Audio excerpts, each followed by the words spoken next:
This podcast is brought to you by Podbean. Podbean is the easiest way to create your own podcast. In fact, we use Podbean to host Zapped to the Past. Download the free Podbean podcast app to start, record, and publish your very own podcast in minutes. Podbean provides everything you need to run your podcast, and you can record and publish episodes directly from the app on your phone. Download the free Podbean app today. That's Podbean. Head on over to Podbean at www.podbean.com and use the code podcast21 for your first 30 days of podcast hosting for free. Check it out. And now let's listen to Zapped to the Past.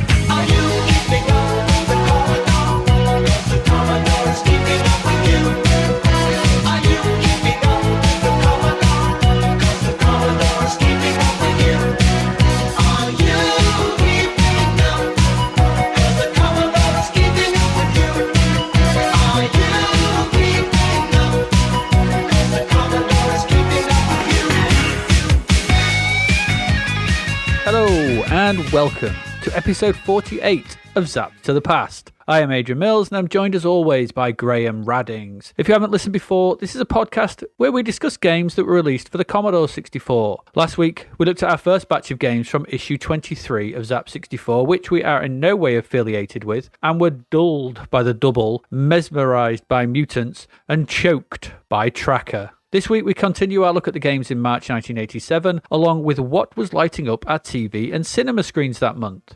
So Graham, tell us what we have going on in this episode. In this stately home in the country turned peaceful spa-like retreat with exclusive saunas, jacuzzis and steam rooms of an episode, we cast a watchful eye over the shifty Hadeans and just check exactly what they are planning to do with all that deadly human-killing toxic gas in Erebus. Take a day trip to the soon-to-be-moved Shilmore Castle in Scotland to fall down some stairs and brew an invisibility potion for ghosts. In the laborious Olli and Lissa. And since we're in Scotland, we also grab a confusingly controlled diving bell and plunge into the depths of Loch Ness looking for the mysterious Loch Ness aliens? Yeah, in Terror of the Deep. We also grab our ball back and throw our goalie gloves on the ground in despair at the ball-hoofing 8-bit horror sandwich that is the decidedly dodgy Peter Shilton's Handball Maradona, stand aghast and offended at the flaccid and utterly pointless shit-em-up garbage of the terribly titled Agent Orange, and enter the spooky two-colour world of the isometric vampire hunter, avoiding bats and decent frame rates in the fangy Nosferatu. If that deep tissue facial hasn't quite shifted your forehead wrinkles and you feel like a volcanic salt body scrub might be on the cards. We also take yet another trip to the seemingly always well-designed and built monster dungeons, looking for more keys and treasure and potions, this time in the bewildering flip-screen crap baguette world of Dandy. Eek.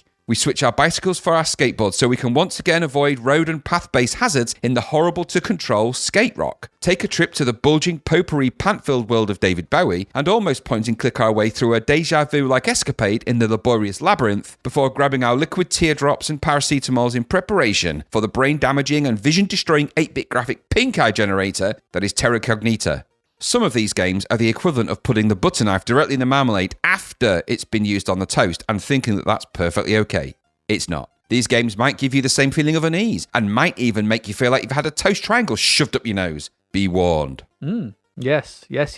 Again, I'm sure everything you said is spot on the money. I'm really sure it is. Let's get into the games then. What we got coming up? We've got, is it 5 games? We've got 5 games this section. We do. And we will crack into them straight away. And our first game coming up now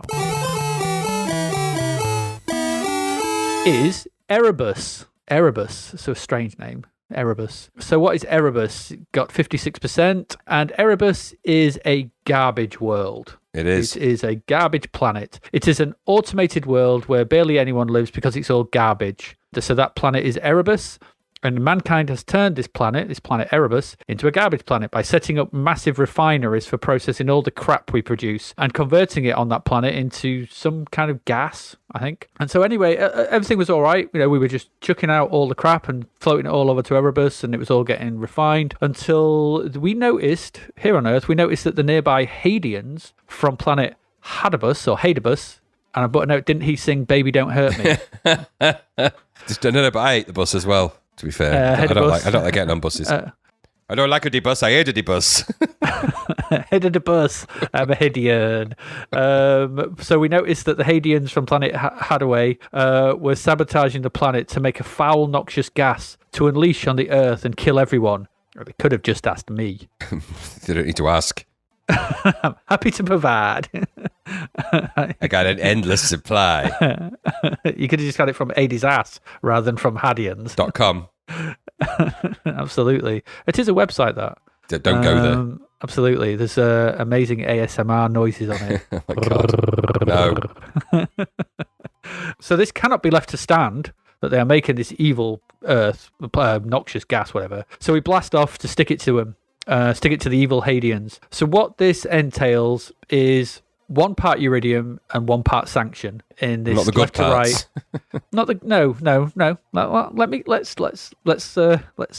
let's get there. So this is a left to right or right to left scrolling shmup. It's bidirectional. It's another one of them. So similar to Fighter Pilot, Defender, Drop Zone. The main chunk is what we talked about last week. Yeah. So the first section of the game, you are on a ring around. You are basically, each level is a ring around one of the refineries. Screen scrolls both ways, and you have to essentially complete a lap for reasons. And this lap is shown on the dashboard at the bottom, where there's these 8 lights, and they turn. They're in a ring basically, and they change as you go through each section of the ring. They change from red to green. When it's all green, and you've shot enough enemies around that ring, you can enter. It'll say that the duct is open for you to enter. Entering the duct, which is a tricky process, basically transforms the game into a standard left to right sanction style shooter. Yeah. Nemesis, Gradius, whatever, R-type thing. And so this section in the duct lasts for 30 seconds or until you die. So you don't lose a life if you die in the duct, I don't think. You just essentially, if you can last for 30 seconds, and it's a bonus round. So you get through this duct and you shoot all the aliens coming at you, and you just amass, mega points, and that's it. Once you've lasted the 30 seconds or you die en route, you basically come out into the next oval, and the action repeats with a different level layout and different enemies. So this is actually, strangely enough, from the maker of Falcon Patrol 2. It is indeed. It is, yeah. And it's also from the second version of The Matrix, Hunter Patrol. It is. He did that as well. And I think it's better than either of those, personally, even if it is derivative as all hell. We've seen this before. I mean, he's done it before. He's done Falcon Patrol 2. So it's similar to that. So there's some quite nice ideas in this, I thought. The visuals are pretty decent. You're kind of an orb, a rotating orb. I don't know how else to describe You're like a ball, yeah. It's just a ball, yeah. You're moving left and right, and you speed up, slow down as you go left and right. It's all right. It controls pretty well. It's quite snappy. There's some nicely defined enemy sprites that reminded me of the enemies in Uridium a bit, I suppose. The backdrops are nice. I thought they're nicely defined and they're well drawn. The graphics are good. The title screen music is pretty good as well, I thought. A little short, but it's quite a decent true. It's by the same guy who did the Falcon Patrol 2 one as well. So it's pretty good. The thing is, it's okay to play. It just doesn't do anything new. And aside from the duct thing, because it also reminded me of War was another one of these. So we've had quite a few of these where you sort of last a certain amount of time. Uridium style, basically, where you last a certain amount of time, and then once you're done, you land, bonus game, move to next level. It's that structure. It's another one of them. The thing I had with this is that the main chunk of the game, the bi-directional scrolling bit, is okay, but the duct section is actually the most fun to play. Yep. The left to right scrolling shoot 'em up is by far and away the best bit of this game. Absolutely. And if I'd have had my way, if I'd have been making this, I would have scrapped all that bi-directional stuff and just made this into a left to right scrolling shooter, because it's way more fun. Yep. Just that 30 seconds of it. And I think if you could have done those levels on just a sanction style, maybe, this would have been way more interesting and way better, because there's actually a really nice feel to those left to right horizontal scrolling sections. And I think it would have been more engaging, more fun, because the main game's just too slow and dodgy, and it doesn't really engage you. It's not terrible, this game. I quite liked it. I did actually enjoy my time with it. I played it for quite a bit because it's okay. It's perfectly. I think 56% is a little harsh. I think it could have scored a bit higher in the grand scheme of things, but I can see why. I just wish that there's a cracking game here in the duct sections. I think there's a cracking shoot 'em up, but it's hidden, and there's only 30 seconds of it. And maybe that 30 seconds of it is why it's good, because it doesn't have to stay its welcome. But the pace of it is good, it's fun, it's fast, and it's just a shame that you have to get through the lap section to get to it, which is gets a little bit dull after a while because it just lacks any kind of punch and oomph which the shooting other bit comes down to and actually has. So I didn't mind this. I thought this was all right, but I don't know. It feels like a missed opportunity, a dev direction taken in the wrong way to me. What about you? What did you think to it? It's funny enough. I made the exact same observation. I thought the graphics were okay, actually. I quite liked the sort of shiny silverness of the main body, and the graphics weren't bad.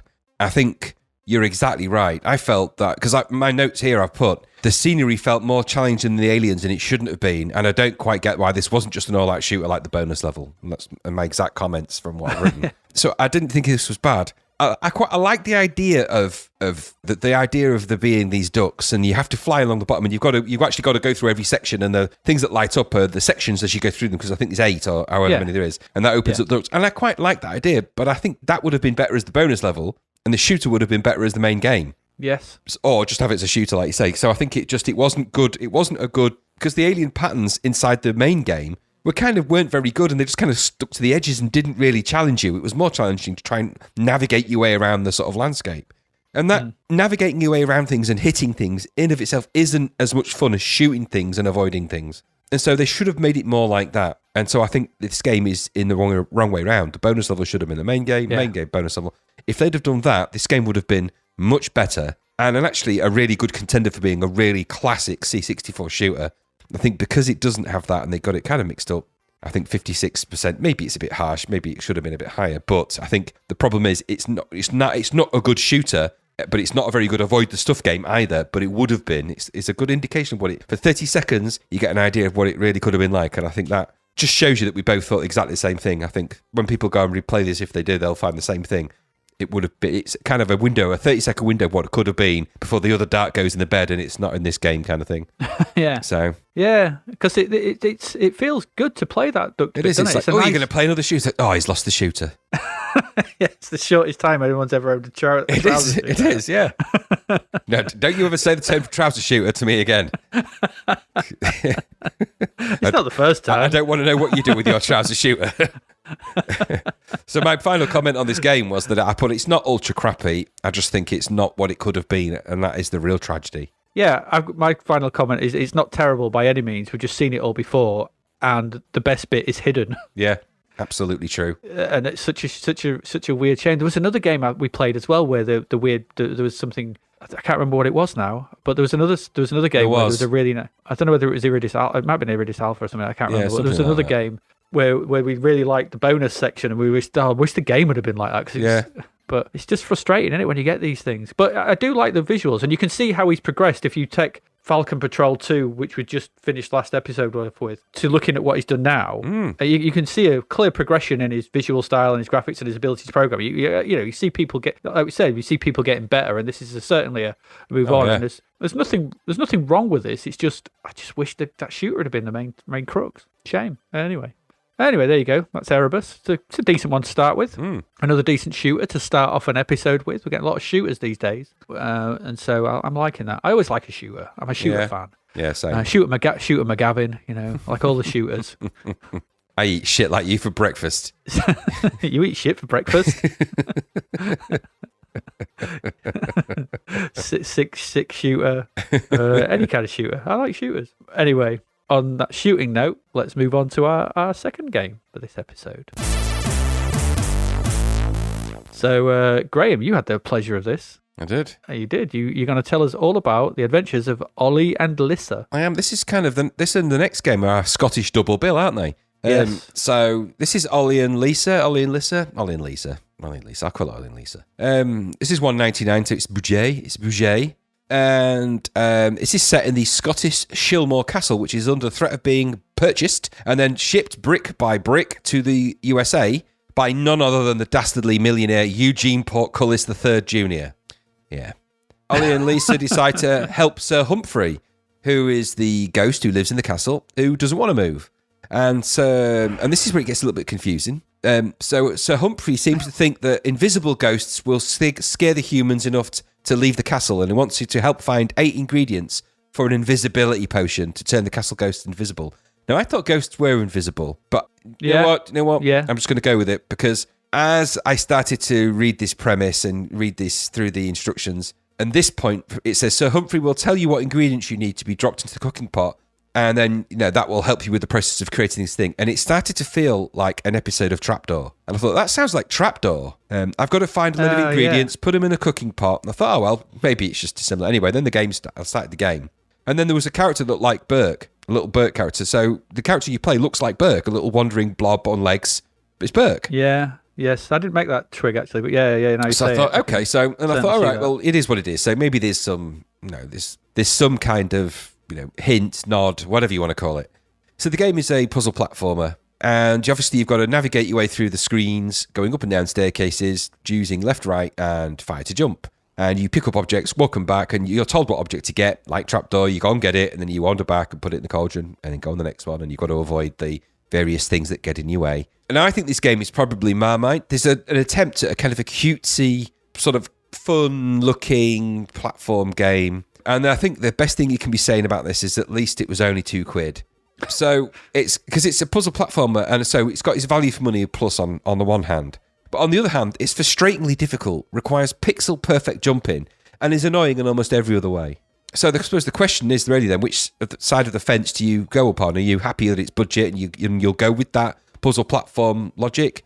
Or is this game going to frustrate you beyond the realms of rational thought? Falling off a staircase, for example, will just kill you arbitrarily, and then you start at the top of the screen again, or having to go all the way back to the cauldron to go all the way, go and get something to go all the way back, to go all the way there, to go all the way back. It's just a game of tiresome, dull, repetitive puzzle platform logic. And the puzzle, it's not like there's even real puzzles to solve. You just got to find the thing that's on one of the platform levels that you go on. And I think it is basically, like there always is with these games, about 3 levels, top, middle, bottom kind of thing.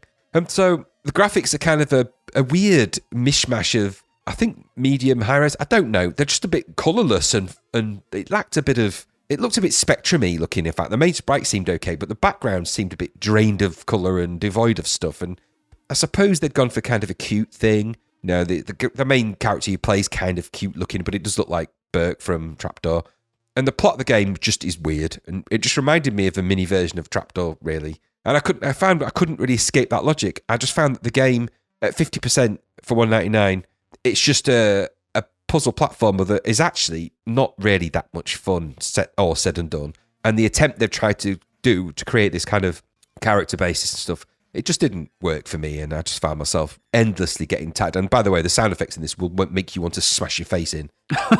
It's just a little thing. It's just little things that you don't do in these games that this does that will eventually annoy you, like little jump noises and falling off things, and and little sort of silly animations that cute the first time, but after the 19th time you've seen it, you just want to turn the thing off. So I think 50%, yeah, it's neither terrible nor really very good. It's just right bang in the middle of being another one of these puzzle platform games that I could quite happily leave and not bother with. But what about you? Yeah, I can see I didn't actually twig to the Trapdoor game things because it reminded me of the 2 Rupert games. Yes, that's sort of, it's the same because it's the standard three platform, and, 3-layer thing, and that multi-screen thing of the first Rupert one, but also the second Rupert one where it was just a single screen. No, the one where he's on copious amounts of ice. Copious amounts of ice, yeah, where he's crystal meth.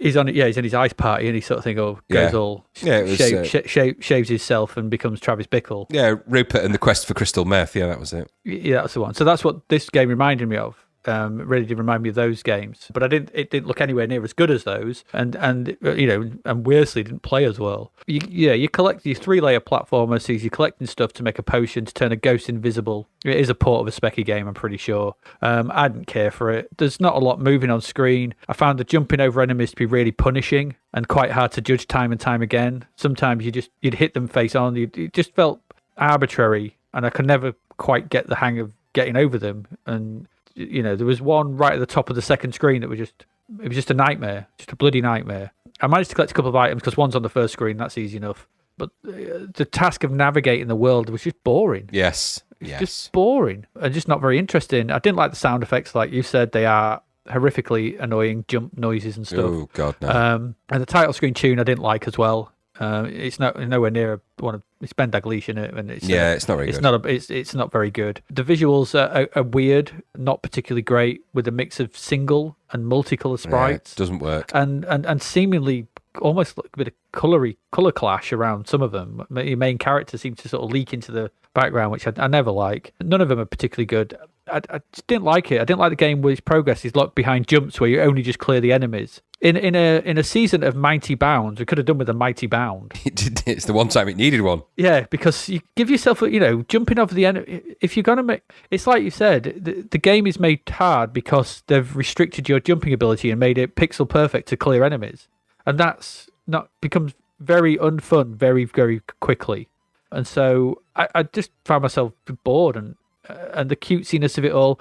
And it's what the plot is stupid. Very stupid. I mean, we've come across these and things, and most of them are this planet is that or that is this sort of thing. But what's the you collect a diamond? Yeah. What's this got to do with turning a bloody ghost invisible? Nothing. I think they just threw a few plot points together and thought, that'll do. It doesn't make any sense, and not that these games need to make sense. I get it, but when it's just explicitly spelled out that your rationale for collecting this stuff is to make a ghost invisible, it's like, well, it becomes unscary. Surely a visible ghost is spookier. Well, that's what I thought, and it read to me like somebody had written the first part and then somebody else wrote the second part of that story, because it just takes such a strange turn. So the castle's going to be moved, all right, and all of a sudden it's about ghosts. You're like, eh? Yeah, I don't know what's going on here. There's 3 of these games, isn't there, Olli and Lissa? They seem to be popular. Yeah. So there's probably more coming down the line, but I'm hoping that the other ones are better, because this one just felt like a crappy platformer to me that was... If it's sub Rupert, yeah, we're God, we're not in good good territory here. No, you're not. You're in dark techno territory with that crazy fool. He's a maniac of. True, him and his friends sorting the crystal mare. Always been thrown out of nightclubs for them, dealing in the toilets. That bloody Rupert. Little shitter he is. Yes. 50% it's got, didn't it? Yeah. Generous. Yeah. And probably only got 50% because it was £2. Yeah, I think I agree completely. Yeah, there we go. That's Olli and Lissa, whatever you want to call it. No, I didn't care for that. I did not care for my time in Chilmore Castle. No, I did not. No. Good. Let's just move away from there, because it is such a silly place. Yes, go further into Scotland. Crappy place. Let's go further into Scotland in our next game, yeah.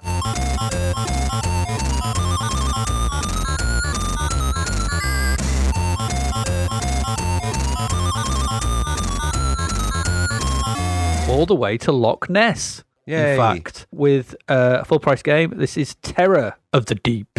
Good name. It is a good name, yes. It's a nice name. Aliens. but plot again. Yeah. Aliens have infested Loch Ness. Yeah. And no one knows why.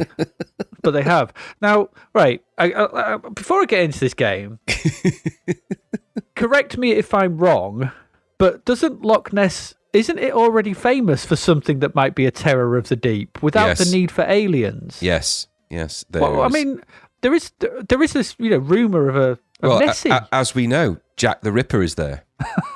Because Jack the Ripper was in fact a 60-foot sea serpent from Scotland. Absolutely. And we're not doing this for a quick book. No, somebody did this game for a quick book though. Somebody did, maybe, yeah. So if you could have just had monsters, various deep monster type things. But know why aliens were introduced into this game. I don't get it. But anyway, aliens are in Loch Ness. I don't know why, but they have, and you've been chosen. You have been chosen to head down in a trusty diving bell to eradicate them once and for all. Yes. So the game starts with a sort of an image of the lock, and there's a big arrow on it. And you can choose to submerge yourself at any one point up the length of the lock, and you pick a location, you press your fire button, and you start the game. And so then we get into the game proper. So now when the game starts, into the depths you go, and your screen. Now you may be thinking, and I was thinking when I first played this, because I played this without looking at the review or anything, to see if I get a grip on it. I was like, when it first came up, I was like, oh, this looks a bit like the Eidolon. And so my interest, how much I like the Eidolon. And so my interest was yes, you do.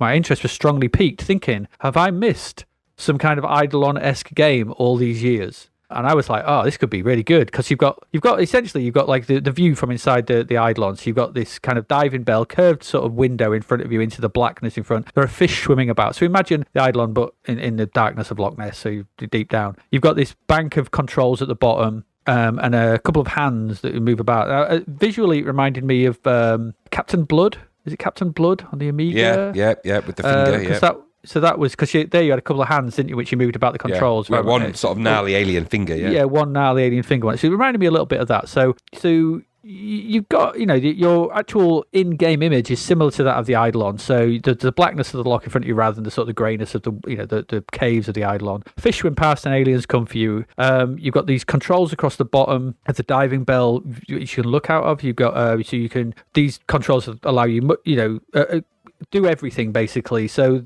there's not much in the way of that. You don't control anything with the joysticks. You don't move yourself forward, back, left, and right with the joystick. That's all controlled by these controls on the diving bell dashboard. So you can change your weapon from a harpoon to an electric blast, and if aliens get hold of the hull, you can use the alien electric blast to get rid of them. You can shoot them with a harpoon. There are controls for movement, lights. There's a bellows to put more air in. You can controls for left and right, so you have to do them. And essentially, you move left and right and use up and down on the joystick to choose these controls. Like I said, it reminded me of Captain Blood. It seems quite complex, but it's not, and it is at the same time, because the problem is that that's it.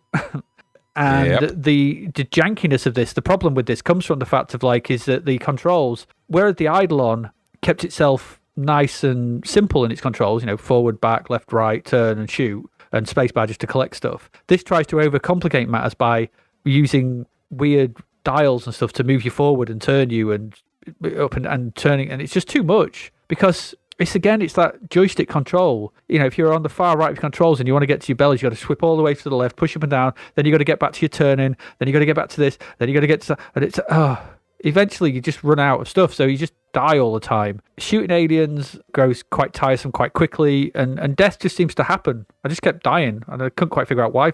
Just get this newspaper for push up. Yeah. Oh, you're dead. The visuals are okay. The bell interior is well designed, but the sound was pretty poor, I thought. And there's no atmosphere of being down in the depths. I was hoping, as I said, when this started, I was kind of hoping this was going to be somewhere in the middle of the Eidolon and Race the Titanic for that kind of visual. If they'd gone for that kind of visual styling of Race the Titanic, that really clever sort of sonic representation of what was around you, I thought that could have been quite interesting. But it doesn't do it. It sits in the middle ground, and it takes the worst from both of them. No one wanted this. So it's got none of the action or the thrill. I know you don't find it that way of the Eidolon, or the depth and visual flair of Rise the Titanic. It suffers from over-controlism, I've put. And if they'd have been simplified, and I thought, instead of the Eidolon controls, this could have been something akin to Coronis Rift, where you could have used the joystick to move up and down, and you had a crosshair, and then you moved it down onto the thing, and then you control bits of the bell and back up to move around a bit. That would have been much better. It would have played much better and allowed you to switch from, or even allowing you to switch from, all those things all those things that had just been mapped to keys. So you just had quick access, 1, 2, 3, 4, 5, 6, 7, 8, 9.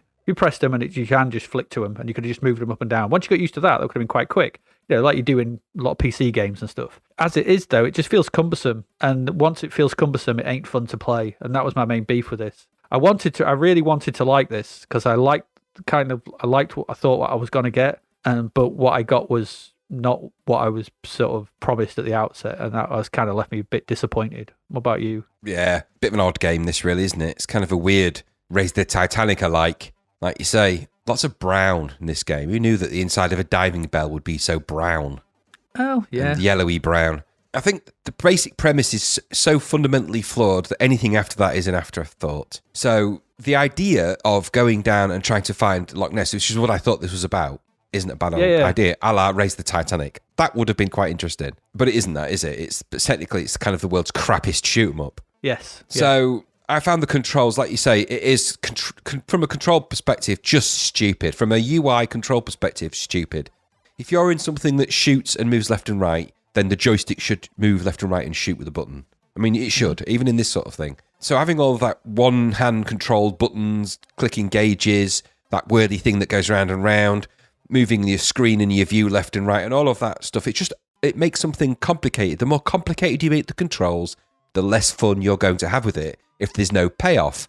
And there isn't a payoff in this. At one point, the highlight of my playing experience was that some kind of octopus creature was sucking at the screen. which was just kind of some kind of medium res sprite glued to the corner going, and some kind of alarm thing was going on. So other than that, it was just kind of, I've spent most of my time either reversing away from dots or going towards brown dots. And not much was happening in between. I got attacked by something at some point, no idea what it was, because by the time I'd figured out what I was doing and span a load of dials and twirled a load of buttons, I just got a newspaper clipping. It was like dead gone. And I'd surfaced, I think, somehow. It just wasn't any fun. What I wanted was a game that had real atmosphere, that I was going down. What I also didn't understand, by the way, why they chose a diving bell. Now, why not just make it like Race the Titanic did, some kind of robotic. Or why not make it like Jules Verne-esque with like the Nautilus, a submarine? Or... That's my point. I think that's what they kind of went for, kind of a Jules, because the controls that he has that the sort of the wheel that you spin, doesn't he, for oxygen, and those are. I think they went for a Jules Verne inspired Nautilus, Captain Nemo inspired look and feel, but the game didn't play like that. And so if that's the case, then if you've got aliens down there, and then I would suggest that you go down there with a more of a well-armoured submersible submarine type vehicle, which would have lent itself to a more controlling of that type. And they could have maybe pushed it. I've got a weird feeling it would have just been a speedier trip to Dotsville. But either way, it would have probably played better than this. What I ended up with was feeling like I was stuck inside some kind of brown toilet cubicle, with the inability to escape unless I pressed the right sequence of buttons. Periodically, brown dots firing towards me or away from me or moving around screens. So I just sound like you're describing the toilet in Demolition Man. Absolutely. I got lost in the controls, and that meant that I wasn't playing the game. Which is and that happens when you've got too many controls. This happens for all the flight simulators, and this isn't a flight simulator, so it doesn't even have that. When there's too many controls and they're not obvious what they do. And when you click a button and it just makes some kind of alarm sound, you think, well, is that a good thing? Should that happen? Without any of that kind of information and no telltale information. No, Mr. Simpson, an alarm is never a good sound. No. We don't just that. We need that to live. So it's just, in the end, all of that boils down to one simple question. Is this game any fun? And the answer, sadly, is no. Great tragedy, because there's such good material to make a game from with even just Loch Ness. I know it's whatever it is, but you could have made that into a really good mystery. There's things down there, these creatures and stuff. Imagine this in the hands of Luke, the guys who made Rescue on Fractalis, Coronis Rift. Yeah, well, it's pretty much is that, isn't it? You're going along the bottom of the ocean, the bottom of the loch, and absolutely. It would have benefited from a little bit of not being this. Yeah, so it's a great idea if you take the aliens out and just patrolling the loch in a sort of Jules Verne type thing. Yeah. And it could have been that, but I think that's the problem, is that it's pulling itself in different directions and doesn't know quite what it wants to be. Is it a Jules Verne, Nautilus, Captain Nemo style thing? Are you going to find giant clamshells and mysteries of the deep down there? If that's the case, it doesn't need to be set in Loch Ness.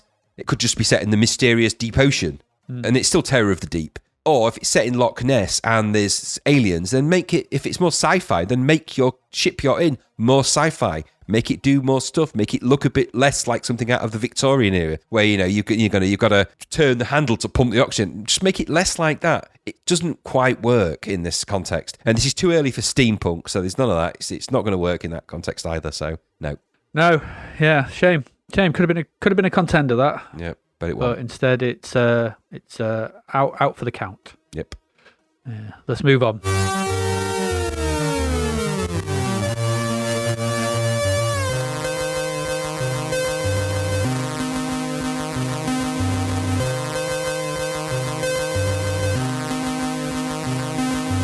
But it's better than the next one, though. Oh, God, yeah. So, Graham, tell us all about the ineptly named Peter Shilton's Handball Maradona. Stupid name to just make sure people that were angry at Maradona bought this, isn't it?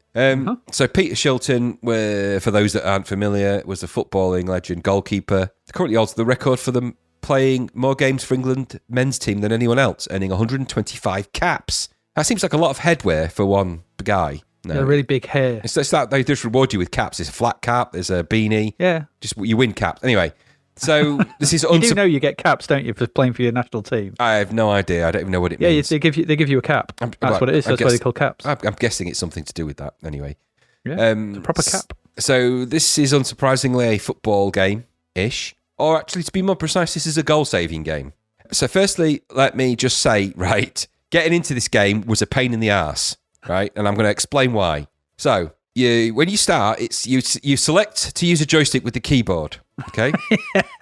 So instead of just being able to use the joystick right from the get-go, you have to select joystick, and and that enables joystick. Then you've got to choose whether it's one player, but you do that by pressing the 1 or 2 keys on the keyboard, which is weird since you've just chosen to use joystick. Then you enter your initials with the keyboard, which again is odd since you've chosen joystick, but okay. And then you choose your team, but you do that with the joystick. But you've just... Anyway, so and then... I found exactly the same thing. And I'm guessing those teams that you can choose from were teams of the time, okay? So well, you choose teams that now still. But it's not immediately clear which team you've chosen because the football is the chooser doesn't align precisely with the names of the team. So it's not quite aligned properly so that when the ball rolls, you think, I didn't mean that one, I meant the one above it anyway. So you choose the team with the joystick. The football, by the way, is your selector icon thing. Then you can enter a skill code. I'm guessing you get these at some point. And then you can choose from practice sessions, play the game, or skill upgrading. So if you practice, you have some practice shots taken at you. There's a little sort of football pitch. It's played over kind of a view of the goal at the top of the screen and then a certain amount of the pitch. I guess just outside the box area, isn't it? I think a little bit more. You're basically seeing the penalty area. And it does shift slightly to the corners as well, but you're basically seeing the top quarter of the pitch. And the goal is at the top. You're the goalie, obviously, and then they do a little jiggity-boo and try and shoot goals at you. And that's the practice session. The idea of the practice session, obviously, save, and you control the goalie with your joystick. Now, the goalie doesn't have full control because you can't move him all the way forward. You can only move him so far forward. About 2 steps. Yeah, but you can't go... Yeah, exactly. So, and I'm pretty sure goalies don't have that restriction in reality anyway. Just never mind that. So the main game is played over 2 halves, where you try and save attempts at goal from whatever team you've chosen. And so basically it plays out that like all of a sudden it's the goals, they're coming towards you, they do a play and then, hey, presto, you got to save the ball. And it's all down to you saving. Now, what this got to do with Handball, Maradona, your guess is as good as mine. Skill upgrading gives you a chance to upgrade if you save 4 goals in a row, which is never going to happen in a million years, by the way. You're never going to do that. Because saving goal, I think I saved 1 goal out of all the games I played on this because they seem to have a real uncanny knack for being able to score past you no matter what you do. So the opposing players they'll perform some kind of shots. It can be from a corner, it could be a penalty, it could just be from passing play. And the shots will always work their way towards you. And then you control the joystick, control the goalie with the joystick and the fire button. And it's not clear what does what and how you die, but you kind of get the idea that if you move it towards and jump, you might stand a chance of getting to it. The graphics are quite small, undefined, and surprisingly slow considering there aren't a lot of them on the screen when they do those bits, which you don't really want as a goalie. It doesn't make you feel great that, even in slow-mo, you can't save the bloody things. It's like watching, it's a painful reminder of what happens in many, many England games. It's incredibly hard to save the shots, I think, I would say. The sound is weird. It's got really bizarre speech. I like to call it, I've put the sound is the usual Sid chip pan. So it's... Yeah. Yeah, so someone's throwing water on a chip pan. Interrupted with crap speech, which goes, goal or save, which I think should be introduced to regular football. Where it's just yes, what a great goal! Don't forget when it boots up and it goes, Peter Shilton's Handball Maradona. Don't. Peter Shilton's Handball Maradona. I might even get a snapshot if I can find it and put that in. Peter Shilton's Handball Maradona. So, what can you say? I don't know what this has got to do with Maradona at all, but it's basically a goalie simulator. It's a very poor game. It's very samey, very little fun to be had here for me, and I don't even like football, but no, surprise, surprise, it's not very good. What did you think? I love the fact that I've given you both the football games. Oh, no, I did the double, didn't I? Did I do the double or did you do it? No, I did the double, but I've got another one. Yeah, you have actually. Yeah, because they had a football section. Anyway, did you ever want to be a goalie for Crew? No. Well, yes, you did. Did anyone? Now you can live out your dreams in full 8-bit quality in this misleadingly titled game. Peter Shilton's Handball Maradona. That's what I've written here. We've got two really badly titled games to end this section off with. This is the first one. Yes. We don't see many goalkeeper sims, and there's a reason for that. It's boring. It is. It's very, very quickly, the art of diving around a goal, a shot after shot goes through your body until you learn the patterns, becomes very dull indeed. It is an interesting take for a game, but it's not implemented very well at all. No. The sprites are substandard and chunky, and the physics on the ball, there's going to be football references here, so you can laugh politely, doesn't matter. The physics on the ball would have Roberto Carlos scratching his head as the ball swerves or speed up at will, making your pathetic dives and lurches between the sticks even more pointless. Roberto Carlos. I thought you'd get that one. He was the Brazilian right back who did that incredible free kick where he bent it and sort of defied the laws of physics around the Scottish wall in a game against Hadrian's Wall? No, the Scottish players. He bent it so far. There's a shot from behind it. It's like it going out towards the corner post almost, and it just bends back in, and it's an incredible shot. I sense a YouTube in the future. Yeah. So it's just crap. But the everything you've said is rubbish. It's just a terrible game. The graphics are crap and everything like that. The thing with this game is you can't get away from it. It's the name, as you noted, a sort of thing. But this is an era. We're in 1987, so in an era of British hooliganism, British football being seen as one of the worst in Europe. To release this with that name, which is simply to stoke up some kind of nationalist pride, is just plain wrong. The game has nothing to do with Peter Shilton or Maradona. No. This is coming out in the beginning of 1987. The whole thing, you know what the deal is, don't you? It's the goal in the Hand of God and all that. The Hand of God and everything around that. So this has nothing to do with Peter Shilton or Maradona or anything like that. You're not even called Peter Shilton in the game. No. You're just a goalkeeper. You just pick a team and you just play. So I remember at the time thinking this is a weird title, and then when I played it I was like, I don't quite understand this because it's just odd. But looking back on it now with a more nuanced take of what was going on in England at the time and everything, it's really bad, really, really bad. And I think it's one of the, I don't know, the next one gives it a run for its bloody money, but this is a really badly titled game. I mean, if you strip that away, it's still a bad game. But maybe if this had been released, I mean, it's $6.95. But if this was £2, and I've got some alternative names with a more realistic name. So I've got Between the Sticks, right? In Safe Hands, I'll Stop Your Balls Going in My Net. Very descriptive. Anything else? I don't know. Like poetry. Die for Glory. Anything would have been better than I don't know. Football goalie sim. It could have been okay. As a couple of quid and with a decent title, you could have got a bit of fun from this. But as it stands, for £7 and with that name, this can do one as far as I'm concerned. Yeah. So no, I hated this. I really disliked it. I disliked what it was trying to do. Yeah. From that kind of thing. And so this is one of those things that all the wrong things about this are wrong. Yeah. All of it. It's not even a good game, but Yeah. Anyway, there you go. That's my thoughts on Peter Shilton's. Sorry about the swearing. Peter Shilton's Handball Maradona. Apologise. It's a piece of crap. Yeah, it is. There you go. Anyway, so let's move on to our last one for this section.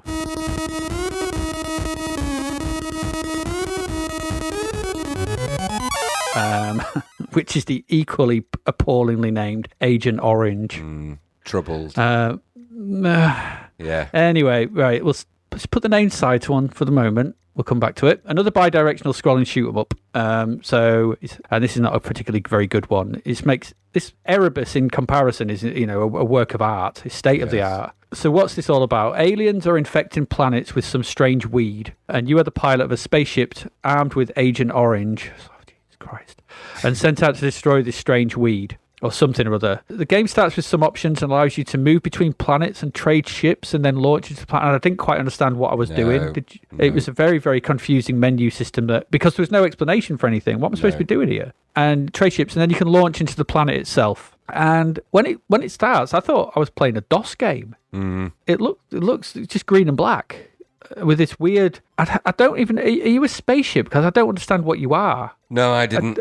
It's really odd. The graphics are crap. It's very green and black and very, very empty. So your craft moves about, and there's this odd other craft, the odd one or two other craft that sort of come towards you, and you can shoot them. There's only ever one on screen. So just to make it challenging, their explosion takes ages to dissipate, and if you fly into it, you blow up as well, which is very annoying. Yeah. When they die, they drop a pod. If you pick that up, you get more seeds, because the whole point is on the planet, there's these alien weed is sort of growing, and you can shoot it and drop your own weed to grow over it, and there's other stuff growing. It makes really no sense. So you plant more weed. It's a boring and confusing game. It looks and sounds rubbish. Now, the main point here is, for those who don't know, Agent Orange was a herbicide and defoliant chemical that was used in Vietnam that caused major health problems to millions of Vietnamese and their offspring. And the American soldiers as well. And the American soldiers. This is essentially, for all intents and purposes, a nerve agent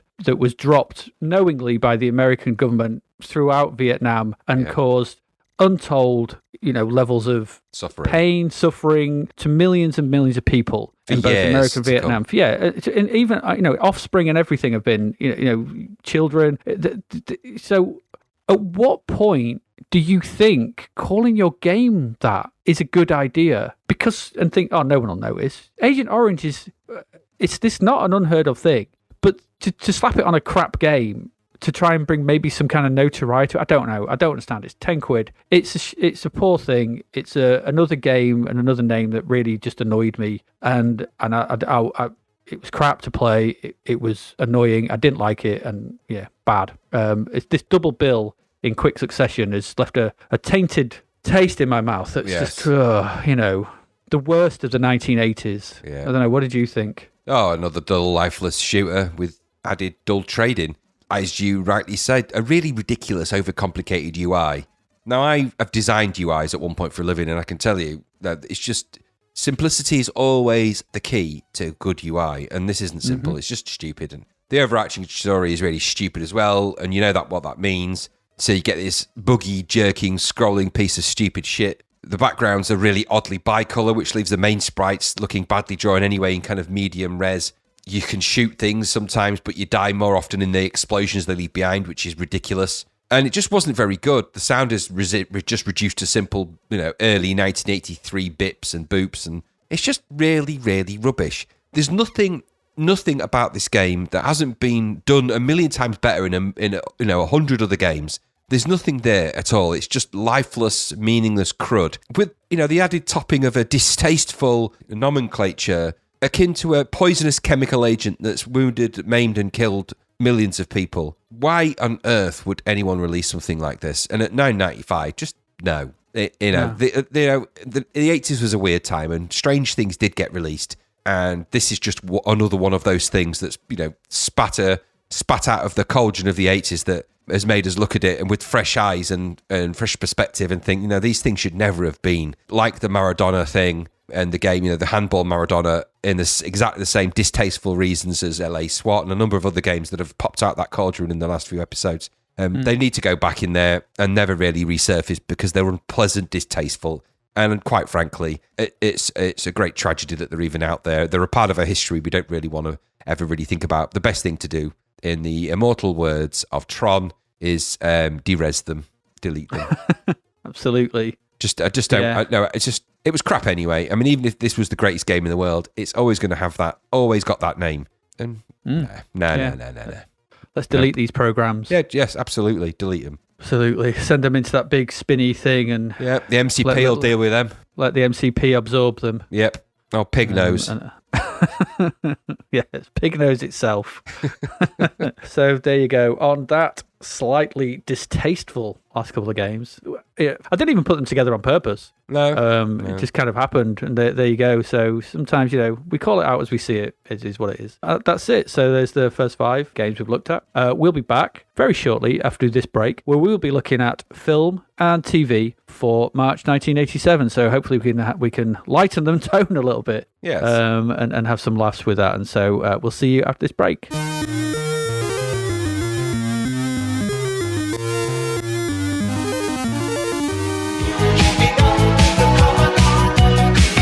Tasty sandwiches to our amazing sponsor davidhearnwriter.com, where you'll find bargain books, ebooks and audiobooks. I think we should hear a sample from his brilliant audiobook, Paddy Go Easy, What Happens When You Hit and Run, narrated by the man himself, David Hearn. The super shook his head. Are you threatening me? Paddy bit off more of the burger. Maybe, he said between chews. What if I am? The super walked away in disgust. A thin man in his mid-40s with glasses, a Hawaiian shirt and cargoes slid over to him. Watch your back, buddy. The super has it in for you.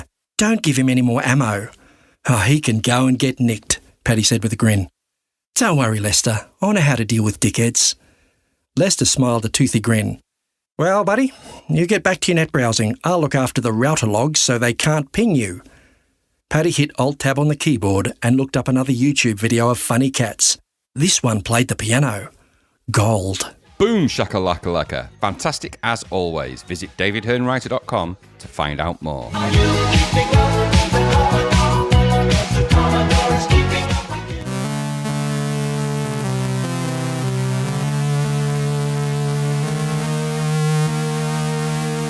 Okay, welcome back. That was your first lot of games. So now let's move on into film and TV for March 1987. So what was going on? Well, on the 6th of March, BBC One aired The Elephant Man, David Lynch's acclaimed film about Joseph Merrick. The film that prompted at least 8 million schoolchildren to do with really nasty impersonations of someone.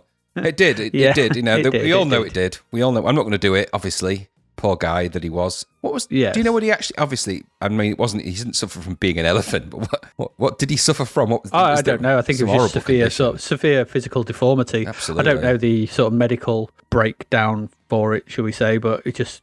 I think that was the first time I'd watched a film where the sort of makeup on the main character really freaked me out because it was. You kind of forget that because it's amazing the makeup on it for its time. The sort of the makeup effects on John Hurt, isn't it, and all that. It is John Hurt, yes. So it's incredible. Well, I mean, what do you like the film? Do you not like the film? I do. It's okay. I mean, it's not what I go back to and watch ever. Well, it's not going to be on your casual happy weekend list.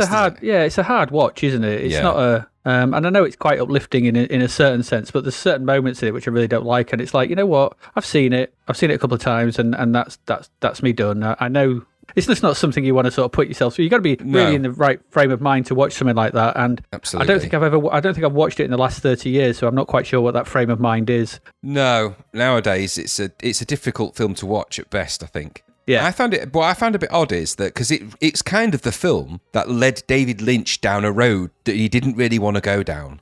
And by that I mean that, because this really put him on the map because it was nominated for 8 Academy Awards and it got all the applaud and acclaim and everything else. They even added a new Oscar after this film, even though it never received a makeup effects Oscar. They actually added one. Which, ironically, the following year, which was the Academy Award for Best Makeup, that went to American Werewolf in London in 1981. Remember, this is the TV showing of this film, so it was back then. Yeah. But I think because it's a David Lynch film, and it was so successful, it then led him to get lots of offers of new films and other films to do, which inevitably led him down the road to him doing Dune.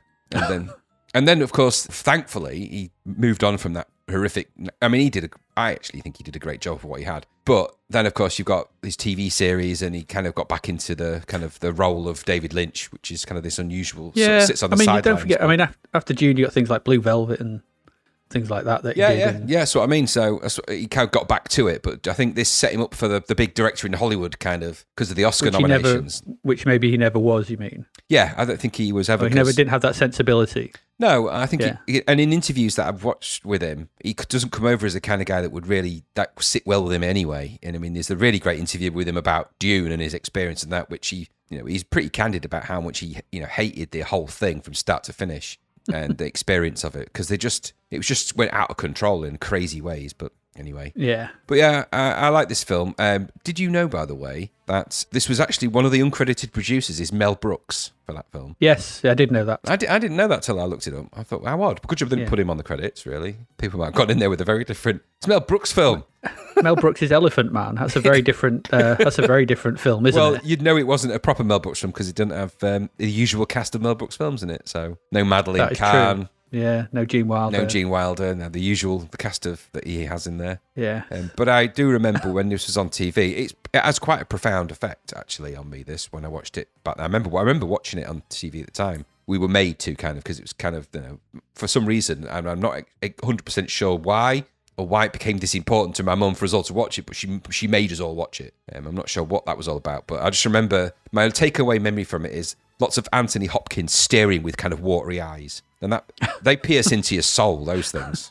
He's got eyes that can look right through you and see the far off hills of Wales. The film I watched with him in after that was something called, I think it's Mary Rose? The Audrey Rose. There's something of Audrey Rose. Oh, Audrey. Oh, yeah. Son of, it's not Possession of Audrey Rose. I know the one you mean. I think it's just Audrey Rose. Isn't it? Where he shouted. The last scenes of the film are him shouting Audrey Rose, Audrey Rose, Audrey Rose with watery eyes. Those powerful watery eyes of his. Anthony Hopkins and your watery eyes. He even has that when he's bloody Hannibal, watery eyes. Even when he's, eating that guy's brain. We had those particularly watery eyes when he did that single that we covered sometime back, didn't he? Remember? Yeah, he did. Yeah. And his eyes were very watery then. Oof. I mean, he's in Dracula, isn't he? Watery-eyed Dracula. It's the man himself. He's grown watery. He's all watery of eye. Just get some, they're watery eyes, He's got a cold or, I don't know, Anyway, it's probably just something, he's maybe got a little bit of conjunctivitis. He could get some drops for that. He wouldn't have the same effect then. He'd be like, dry-eyed Anthony Hopkins, get out.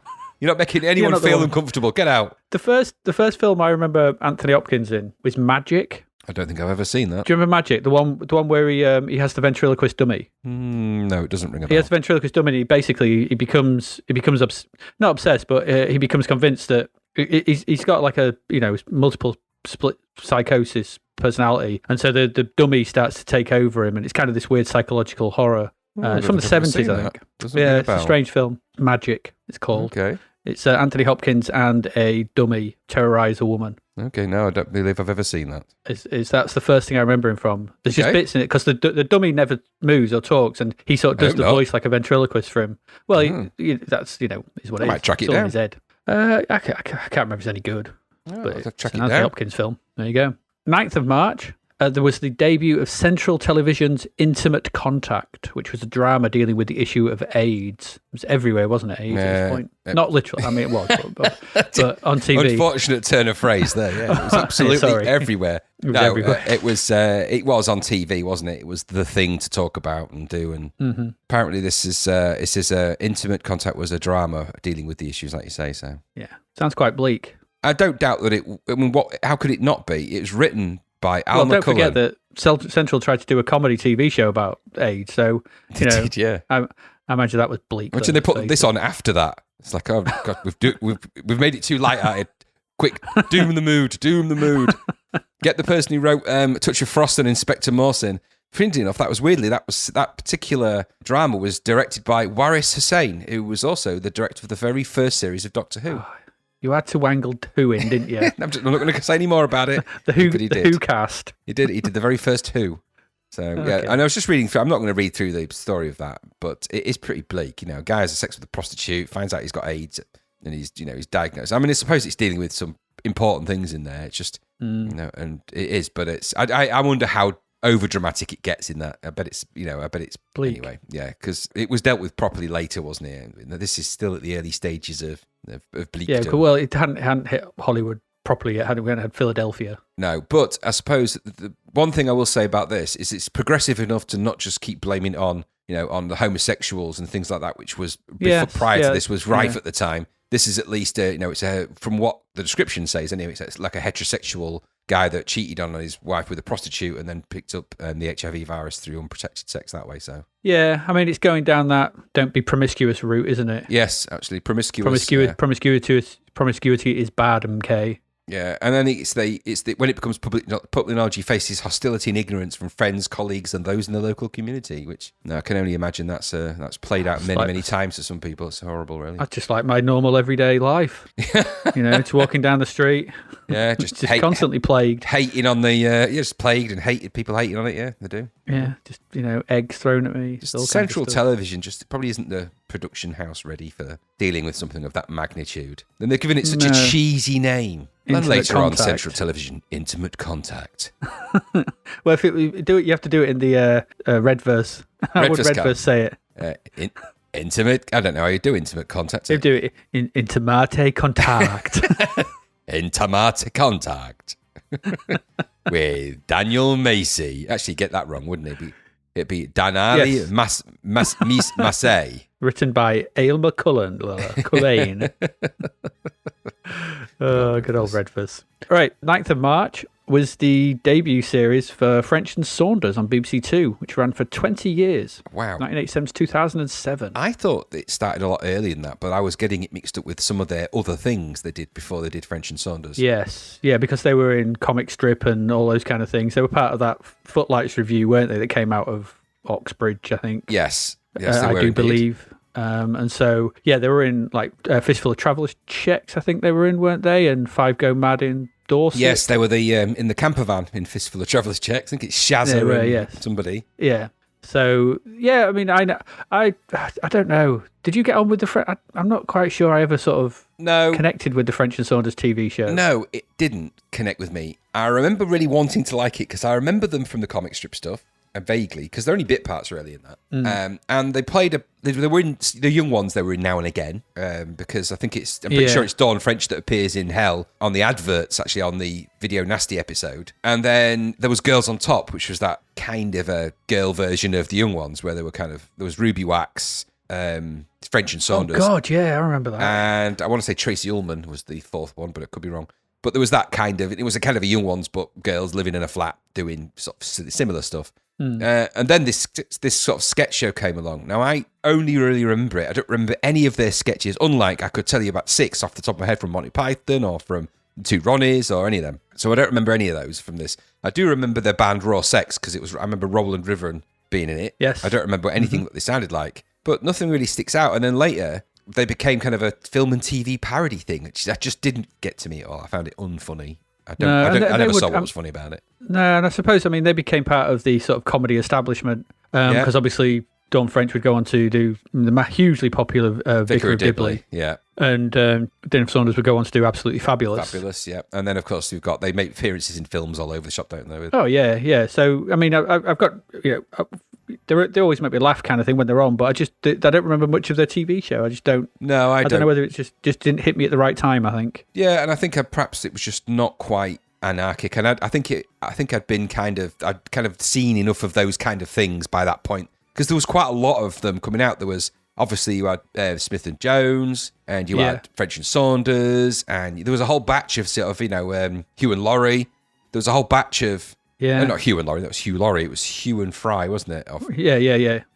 Not to be confused with Hugh and Cry, the band. But there was a whole batch of sort of double acts that seemed to come out of this new Oxbridge type thing. Who was the crap one that did the stonk and the management? That was Hale and Pace. There was quite a lot, so I think I was just kind of... They were crap, though. Duoed out, and it never reached me, that. But some of the film stuff's quite interesting, She's obviously in Shrek 2, isn't she? Jennifer Saunders, she's the... Oh, she's the fairy godmother, isn't she? Yeah, they just appear now and again in something. But to run for 20 years, that's not bad going. Well, something must be popular, of course. They must be and they're up, like you say, once you're part of the establishment, I think, and they achieved some crazy popularity as well. There's some of their viewing figures for some of their shows. Especially the later ones, are crazy numbers. They did a Silence of the Lambs parody, I think, and it's one of the most watched comedy series of that year. It's Dawn French's watery-eyed Anthony Hopkins. Yeah, exactly. Just to link it all back up. Yeah, I didn't get the joke. A cannibalistic serial killer isn't always what you call classic fodder for a side-splitting sketch. But what do I know? What do you know? I don't know. Nothing. Nothing. We know now. No, nothing. 21st of March, Opportunity Knocks returns to British television after a decade-long break, and it's now on BBC One and is presented by Bob Monkhouse. Yes. And it airs under the title Bob Says Opportunity Knocks. Yeah, good branding change that. Well done. Well done. Didn't take much, really, did it? Do you reckon he did say it, though? Or did he... I think he would have asked them not to. Do you think... Because if he says Bob Says Opportunity Knocks at the beginning, then he has to say it's Bob Says Opportunity Knocks. That'd be brilliant, yeah. A double Bob. Double bobbins. A double bobber. I liked Bob Monkhouse as a comedian. He's of his time. But he come out with some good one-liners. I'm so unlucky I cut the wreath at a funeral once is what springs to mind. That's one of his. And just stuff like that. I quite like that about him. This show was just awful, though. I hated it. I don't like these kind of shows. Even now, I don't tune into any of the Britain's Got he became Talent the and sort all of king of game shows, didn't he? He did for a while, loads of game shows, but right off the top of my head, I can't think of one right now. Well, he did. What did he do? Did he do Family Fortunes? Family Fortunes. He did, yeah. He did Family Fortunes, didn't he? Yeah, he did, yeah. Yeah. There you go. Family Fortunes, what a show. No, you're wrong, he did. He did do it. Ask Mr. Babbage. Good old Mr. Babbage. Mr. Babbage. They always give him a name as well. What was the one in bloody catchphrase? Babbage. Mr. Chips. One of the creators of the original computer, isn't Babbage? I know. What a downturn of a thing that was. He invented the computer, this beautiful mechanical computer, the Babbage, the engine, the analytical engine that was called. And then in his waning years, had to sit behind the screen of a thingy and just go, Yeah, but he had a really complex mechanical way of doing that. He'd press a button, it would turn a cog that would spin a spindle, it would go through a 5-minute loop and then go, like, wow, can we just record that sound? No. They edited that out of every show. They had to wait 5 minutes for it to get the answer right or wrong. He also did the bong sound when they got it right. Surprisingly, actually, a lot of people went through that show, though, didn't they? The old Opportunity Knocks. I've got a little list here. Paul Daniels, Les Dawson, Little and Large, Lenny Henry. It has a lot to answer for, that show. Well, there's a lot more. There's like loads more. Frank Carson, there's loads of them. If you look at it online, there's literally loads. However, the one thing I took away from all of that was that Sue Pollard was once beaten into second place on that show by a singing dog. I'm glad you said, because you've written it down here. When I just read that, I just thought it was a random sentence you'd put down at the end. Sue Pollard was once beaten into second place by a singing dog. It's like, if you just had a brain wrong, has that got anything to do with Opportunity Knocks? Yeah. Yes, because Sue Pollard famously was on it. Oh, I don't know. What was she doing? Being beaten by a singing dog. Clearly not being good enough to be not beaten by a singing dog is what she was doing. Well, imagine how bad you'd have to be beaten in second place by a singing dog. Well, dogs can't sing. And the thing is, it was because they originally had the famous clapometer on that show, and I think they did still have a bit of that later. They did, yeah. But back later, in this, actually, was, yeah. this introduced the telephone voting thing. That whole thing was invented for Bob Say's Opportunity Knocks. That didn't exist properly before that. And then that also then changed the way they do these things forever after that. So that whole public vote, now it's the de facto way of X Factor, Britain's Got Talent, all of those shows, all of them do it. Even the Masked Singer, The Masked Singer is, and all those new crazy things are you're talking that about studio shows audience. That I only ever witnessed via Gogglebox. But yeah, the Masked Singer is that isn't yet, thankfully. But the ice skate, what was it? Dancing on Ice.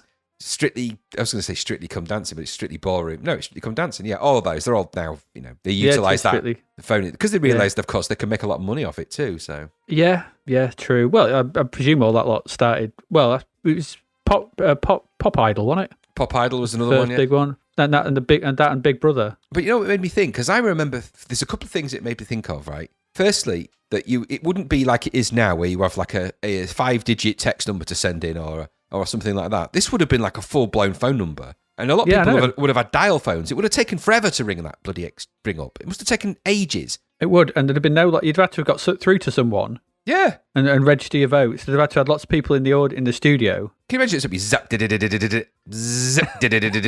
zip, hello, and then hello? Yes. The singing dog.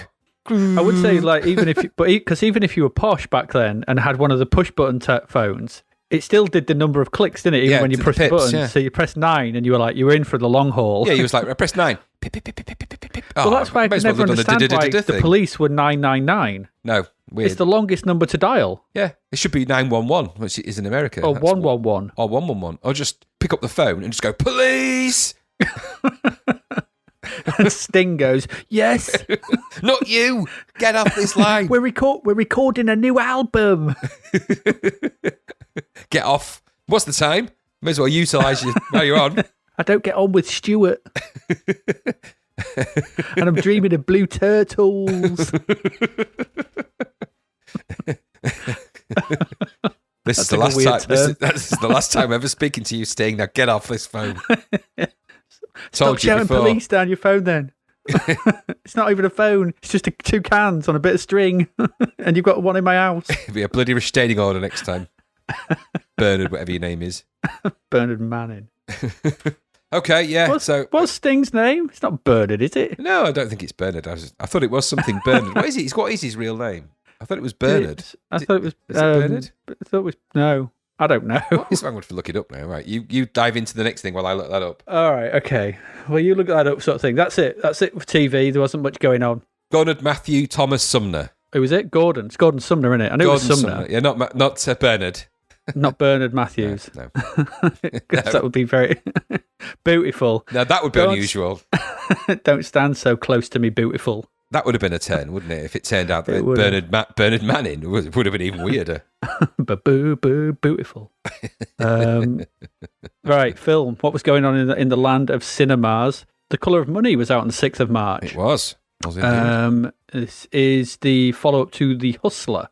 Was with Mr. Cruz and Mr. Newman. Yes. Newman starring in this. Do you like Colour of Money? Not really. I didn't really like The Hustler that much when I happened to watch that some time ago. And because I was going on a bit of a Martin Scorsese trip, but I wanted to watch the original because it is a direct follow-on from The Hustler as well. Same character, Paul Newman and everything. It just plays him 20 years old or whatever it is. Or whatever. I didn't think it was very good because Tom Cruise is really weird in that film. I don't think Tom Cruise is particularly very good in it. I don't think Tom Cruise at this point has learned how to properly act. No, he's really weird in it. He's a bit like he is in a few of those early Tom Cruise movies. He's just a bit... Cocktail. Yeah, he's like he is in Cocktail. So it's like all of his personality's been erased from his face. Yeah, no, I know what you mean. Just that really annoying... Does he do that talk about his doom or something? Yes. Because do you know that's where they got the name Doom from as well, by the way, for the video game? Is it really? Yeah, they took it from that speech. According to, I think it's in the book Masters of Doom, and I think it's also on a video where I think what's his face, John, not Carmack, the other one, Romero says it. No, it's not a terrible film because it's a Scorsese film, and he doesn't generally do bad films. He just does much better films later, and this isn't. I think when he works with the right actors, the films are really good. When he works with other actors that aren't Robert De Niro, the films tend to be not as good. Well, he's in a weird period at this point, isn't he, Scorsese? Because I think it's probably in the same, what we said about David Lynch. Yeah. He's in a sort of strange Hollywood moment, because he's not, I don't really remember much of his 80s output, if I'm honest. After Hours was okay. Yeah. But I don't really remember. I mean, when was Goodfellas? Was that early 90s? Yeah, I think so. Late 80s, early 90s. Because I think, because you had Mean Streets and stuff, and Taxi Driver and Raging Bull, early 80s, late 70s. Goodfellas is 1990. Yeah. What's he do in that? What does he do in the 80s? I can't really remember much. Generally, that's what I mean. I don't know because Cape Fear was 90s. All of his best stuff's 90s onwards. I generally don't know. Someone might be getting really angry at the moment going, he made this! Well, there'll be some obvious thing we're not thinking of. He's got a nothing if not varied filmography, hasn't he? So, I mean, you got Taxi Drive. Raging Bull must be in there somewhere, though, surely. Well, I thought Raging Bull was about 81, wasn't it? Must be around there. I'm sure that, but I put that in the Taxi Driver, Mean Street. Because you've got King of Comedy, After Hours, The Colour of Money. King of Comedy, you got Last Temptation of Christ. Yeah. That's in the middle of all that. And, of course, the Michael Jackson video that he did. Yeah. And Bad. And then it's Goodfellas after Last Temptation of Christ. So. That's what I mean. Yeah. Not much there, is there? No, because Raging Bull was 80. And then prior to that, you've got things like Taxi Driver and Mean Streets and stuff like that, yeah. Oh, well, there you go. Anyway, a short film called The Big Shave. That's his comment on the Vietnam War, if you don't know.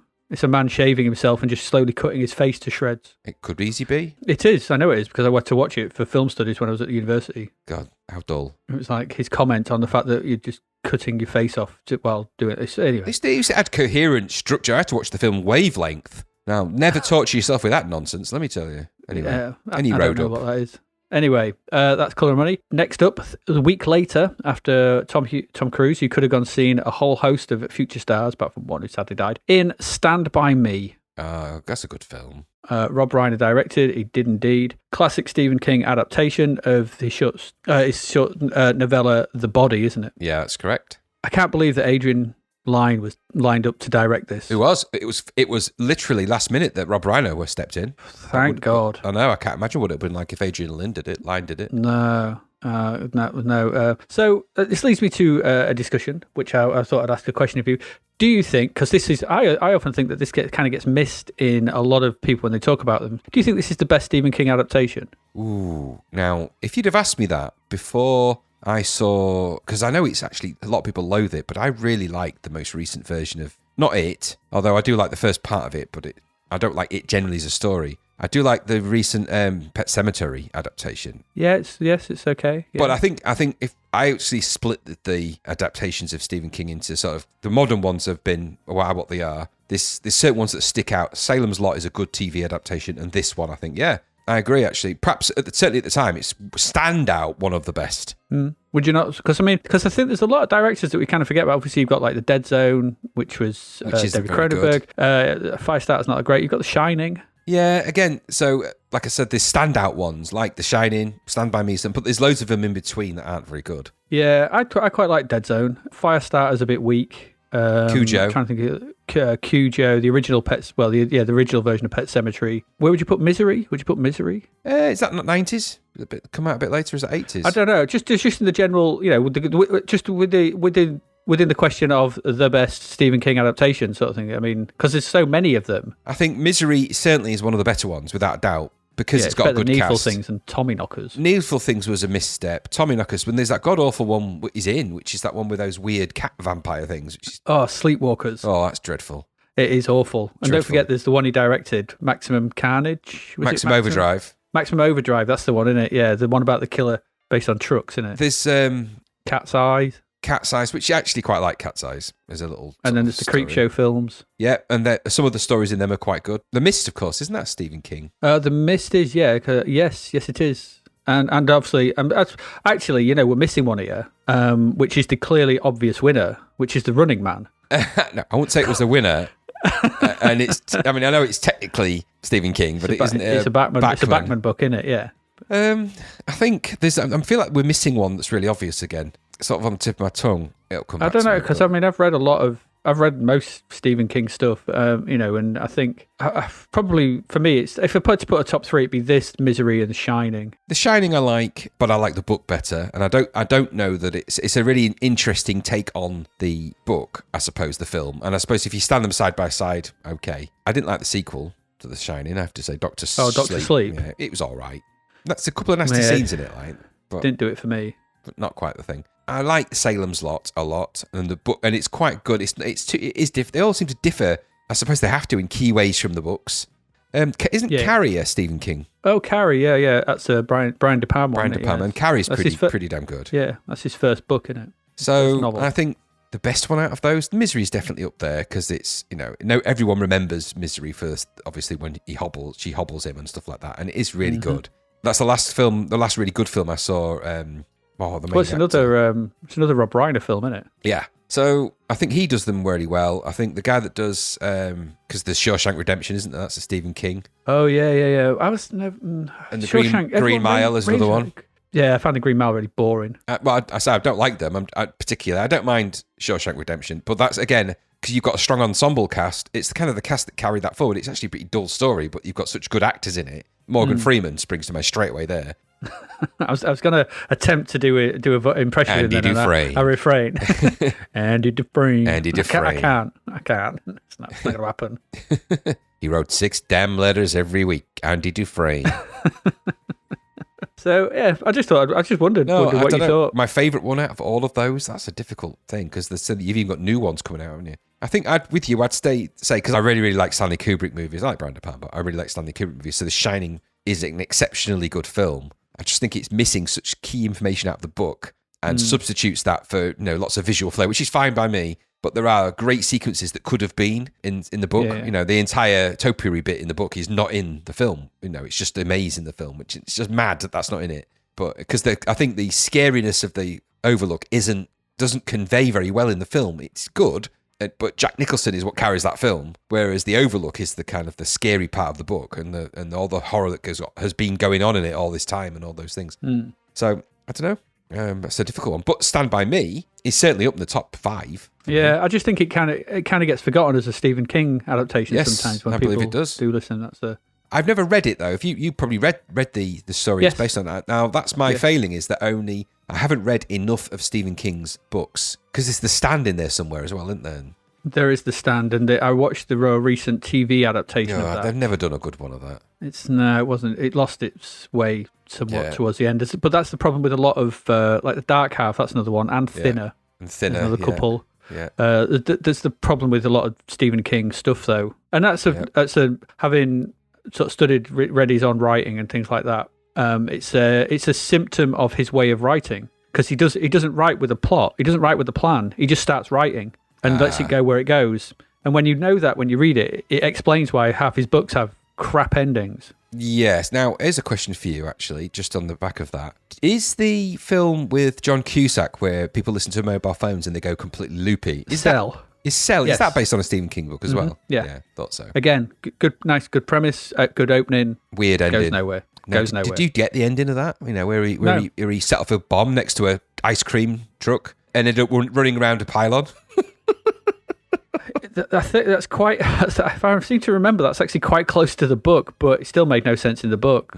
It was like a thing that happened. No, that's actually quite a good film, I can't like you say. remember. But a lot of these films are good in reverse. They start really good and end quite bad. That's John Carpenter's curse half the time as well. Well, that's Stephen King. There you go. All right, Stand By Me. A week later, we could have gone all Cold War.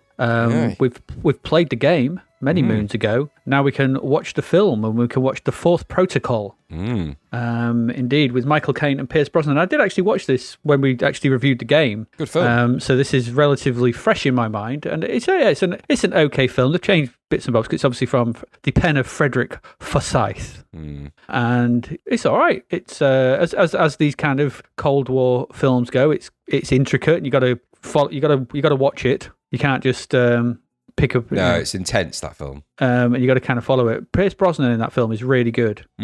I agree. He's really brutal. Yeah, he's an underrated actor in his early days. Yeah, but in that particular role, because obviously you kind of only seen him in sort of nice guy roles like Remington Steele and stuff. In this one, he plays a cold assassin who's prepared to set off a nuclear bomb in the heart he's pretty brutal in it. Yeah, in the heart of Middle England. And yeah, there's some good stuff. I saw that. It was another one I saw at Whitgift. When it first came out, and another good one I saw there. So yeah, it's all right. I could hardly recommend it. I like that. Yeah, Michael Caine will always look like that in my he always looks kind of happy with his big thick rimmed glasses. I much prefer him looking like he does there in that Alfie version of him to the most recent what's happened to Batman? Don't die, Batman. That kind of version of him. I don't like that. Although he's quite good when he pops up in any other Christopher Nolan film. He's all right. True. Although Tenet. Yeah. I've seen Tenet. What a crazy film that is. It's a film you have to watch at least 3 times forwards and back. You have to. You've got to imbibe that film with reverse technology. I tell you what, you have to watch it in reverse. Because I remember going to see the second Matrix movie in the cinema, and hilariously during the architect sequence, it was just completely quiet. And then at the end of his little speech, someone just went, "Eh?" really loudly. And I could imagine if you went forward in time or back. Forward in time to Tenet, I could just imagine us just a sea of confused people going, I don't get it. Why are the bullets going backwards? Why is that car going backwards? But why are they talking forwards? I could just see them not computing in any way, shape or form. And let alone, obviously, I'm not going to spoil it for anyone, but the reveals of things as they happen and just. Well, I remember having many, many conversations with people about the first Mission Impossible because they were like, I don't get it. What happened? Yes. Well, it shows you him doing the stuff. No, he's telling a story. Yeah. But do you know he did? No, it's not that hard to understand Mission Impossible. It's not. But try explaining Tenet to somebody. No. And if you think, it's bad enough. If you sit someone down and they say, "Have you watched Interstellar? What's that like?" You can sort of go, and they go, "All right, no, never mind that." And what about Tenet? You're like, but Inception, no. And then they go, "Oh, but what's this primer like?" And that's it. Just get out. Out you go. Off you go. Coherence, get out. Off you go. Get in this box. Come out 8 hours ago, and I won't tell you. How about we sit down and watch Coherence? Out you go. Off you go. Bye now. Oh, Coherence. Oh, what a film that is. Again, another good one. But like I said, yes. There are these films which you're like, and then we'll watch Time Crimes. I'd seen that Time Crimes is brilliant. It's up there with Triangle and all these films, by the way, that we're mentioning. Podcast listeners out there, track them down and watch them because they're all really good. They're not one of those films that we've mentioned is bad. All of them are good. Some of them aren't as good as the others. Interstellar gets a little bit wild with its own laws of physics and things. But, Tenet is going to hurt your mind and brain. Primer is going to hurt your mind, brain, and for several weeks, you're going to be There's a moment, convinced. Primer's... If you see anyone walking towards you with a small Apple headset on, you're going to be like, what are you doing? Yeah, so if anyone comes towards you with a black tie and a white shirt, run away quickly. Well, you might have already done that. You just don't know. Yeah, exactly. Primer's good because the thing about Primer is you're with it for about 60 minutes, and then there's a 5-minute sequence where all laws of narrative and film just go out the window, and you suddenly don't know what's happened. Yeah. And then the film ends, and you're like, and he's talking French. Yeah, it's when they discover that there's a third time machine and that you can take time machines through time with you. Like, right, that's it. Brain officially erased now. Zonked. Yeah, Primer is brilliant. If you haven't seen it, go track it down. It's amazingly was made for $7,000. Such a good movie, that. Such a good film. Yeah. And going back to these, obviously back to the Fourth Protocol, also a good film to track down. It is, yes. Last up, before we finish off for film and TV, is The Little Shop of Horrors, was released on the 27th of March. Another Whitgift one I saw. You're a fan of this? Loads of. I really like Little Shop of Horrors, yeah. Really? I don't know why that surprises me, but it does. I find it really funny. I love the songs. As it is probably my favourite musical. I think the songs are genuinely funny. Rick Moranis is amazingly good in it. Steve Martin, everyone. It's just great. Audrey, and I can't remember what's her name, plays Audrey? Audrey Rose. It's not Audrey Rose. I'm staring at you with watery eyes right now. I'm teary-eyed. Audrey Rose. This is the one that's directed by Frank Oz, right? So Miss Piggy, Yoda, Cookie Monster, Frank Oz. Mr. Kessler. And also, I didn't know it was a remake. I didn't know it was a remake of a Roger Corman film, and I've never seen the original. Yes. I've never seen the original 60s one. Black and white one, yes. Interesting. It is, but this is it's just really good. I mean, the songs are great, and I think it worked at cinema because that big sound and everything. You could really get into those songs, and some of the songs in it are brilliant. And the sequence with Steve Martin as the dentist never ever fails to crack me up. I am your dentist. Okay, it's just brilliant. I may have to rewatch it. It's a long time since I watched it. I think there's a musical of it, obviously, isn't there? So it might be. Well, it is a musical. I mean, but a stage-based one. I mean. Oh right, don't watch that. Watch the film. Yeah, I mean that could do. That includes going to a theatre and buying tickets and stuff. Just watch the film. A little fact I discovered as I was digging into the whole Little Shop of Horrors was that there was a different ending shot for the film, a 23-minute ending based on the original musical off Broadway, but even darker than that. But the previous screening audiences reacted really negatively to it, and so it had to be rewritten and reshot for theatrical release. And I won't go through all the ending as it is. Right. But I'll put that in the show notes. But essentially, the actual ending that Frank Oz wanted was really dark and bleak. And at the end of all that happy stuff, just went, ends up with somebody jumping off a roof of a building. You're like, whoa. So I just thought it was odd that, I'm pretty sure at a certain point during the making of that, Frank Oz must have got some bad news about something. It's like, right, that's it. Someone's jumping off a building by the end of this film. He seems like a pretty happy-go-lucky guy. He's in Trading Places, isn't he? He's the policeman who arrests. What's his name? Well, he's half the Muppets, isn't he? He is. Yeah, he's Yoda. Yeah. When he was, like I said, he's the American consulate character from American Werewolf. He is, yeah. Mr. Kessler. Yeah, he is, yeah.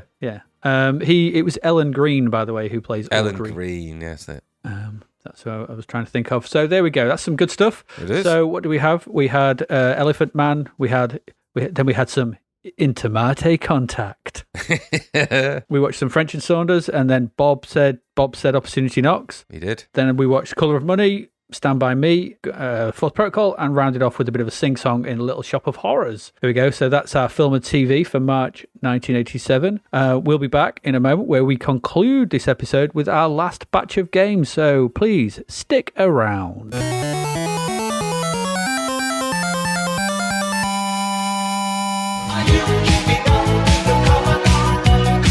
Lovely artisan crackers and cheese to our show sponsor davidhearnwriter.com. Let's grab another tasty audio nibble from his fab audiobook, Paddy Go Easy, What Happens When You Hit and Run, narrated by none other than David Hearn. Why aren't you at work instead of here bothering me? I'm on Arvo shift this week. Times change every week. Bill nodded his disapproval. The boy was good for nothing. Why couldn't his daughter see that? Sometimes he wished he could just bury the string of boyfriends that badgered his daughters in the backyard until his girls got some sense about them. He'd be running out of plot space by now, he supposed. In addition, there were some annoying laws, probably made by those without daughters, prohibiting such actions. Local coal miners nearly dried up, but if you're keen, and if you work like a Trojan, I could talk to a mate who's working on starting up at Ebenezer again. Paddy frowned. I don't work like a virus, but no, I've heard it's a long shot. I don't have the dosh, and they may not have the infrastructure to support it, he said. Bill's frown went further south. I bet I know that you want some more, right? Well, visit davidhearnwriter.com to find out a whole lot more.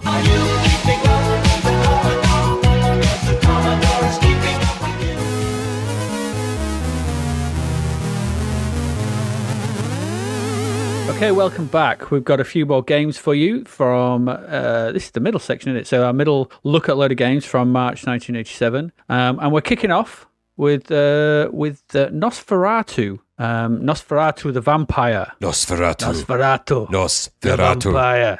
Nosferatu. That's him. Mr. Two. Nosfer. Yeah. Nosferatu.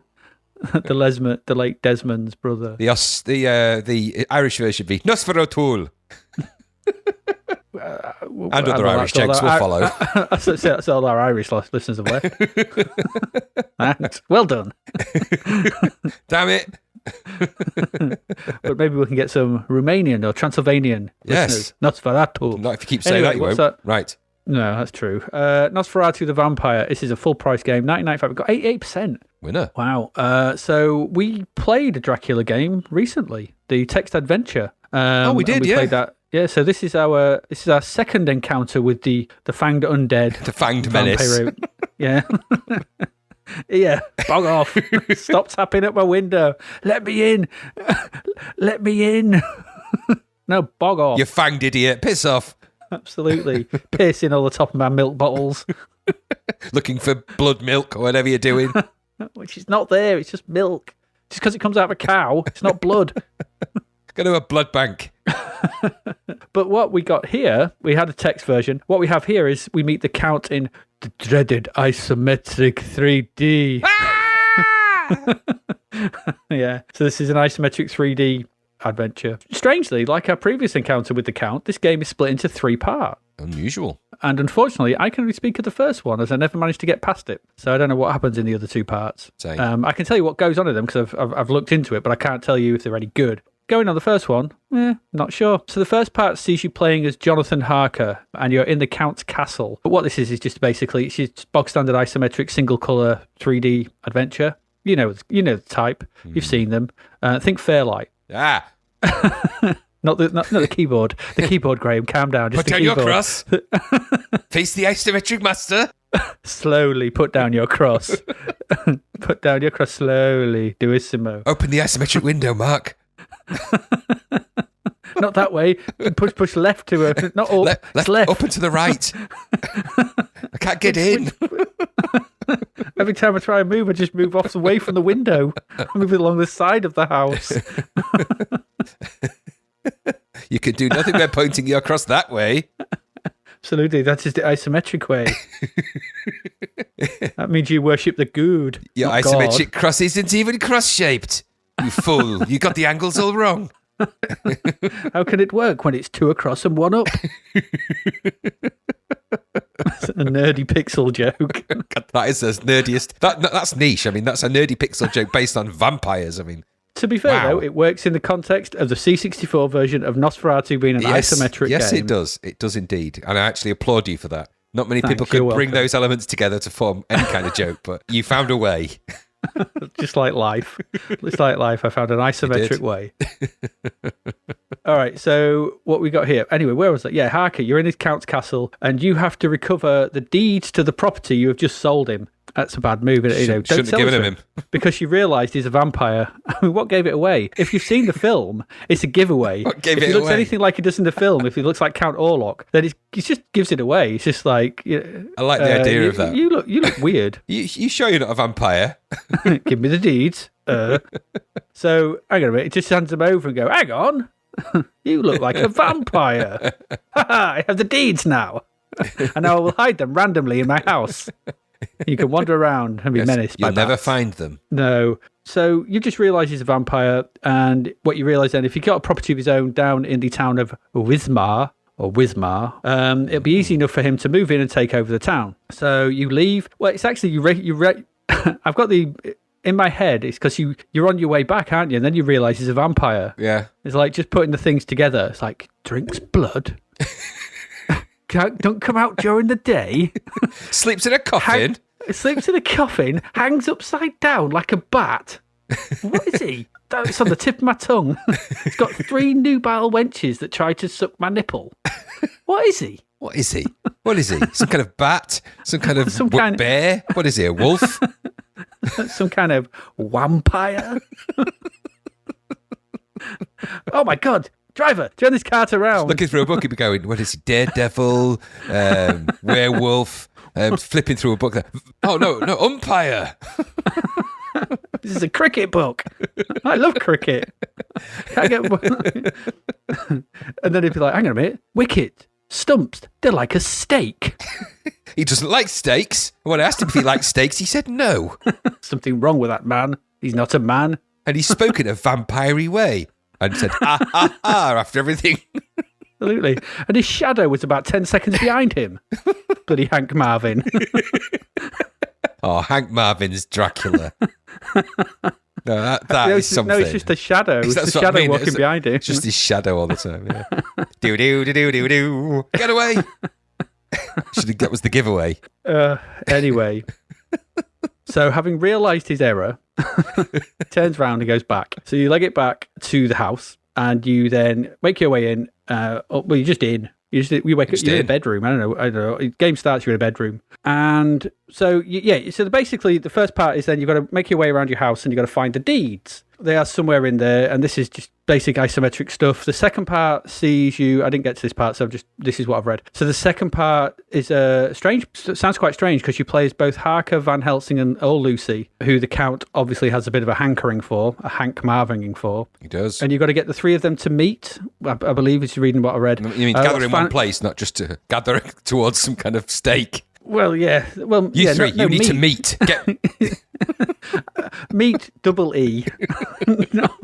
Although it works either way, because the Count has a bit of a hankering for Lucy. Then you've got to get them together. You've got to do this while fending off the vampiric villages and hordes of plague rat. And the third section is where you play as Lucy alone. You must trap the Count in your room until the sun rises and burns him away. So the plot actually seems to take a mix of both the original Dracula book and the film Nosferatu, I think, for some of its inspiration. It's a lot more Nosferatu than the Dracula book. That. It is, yeah, because it's not. There's no Demeter and all that sort of thing. No. So that's all gone. And you don't go traveller. You just go to his house on the hill and give him some deeds to a house down there, and then on the way back realise, so it's all changed. It's all about a house move, really. It is, yes. Nosferatu the house move.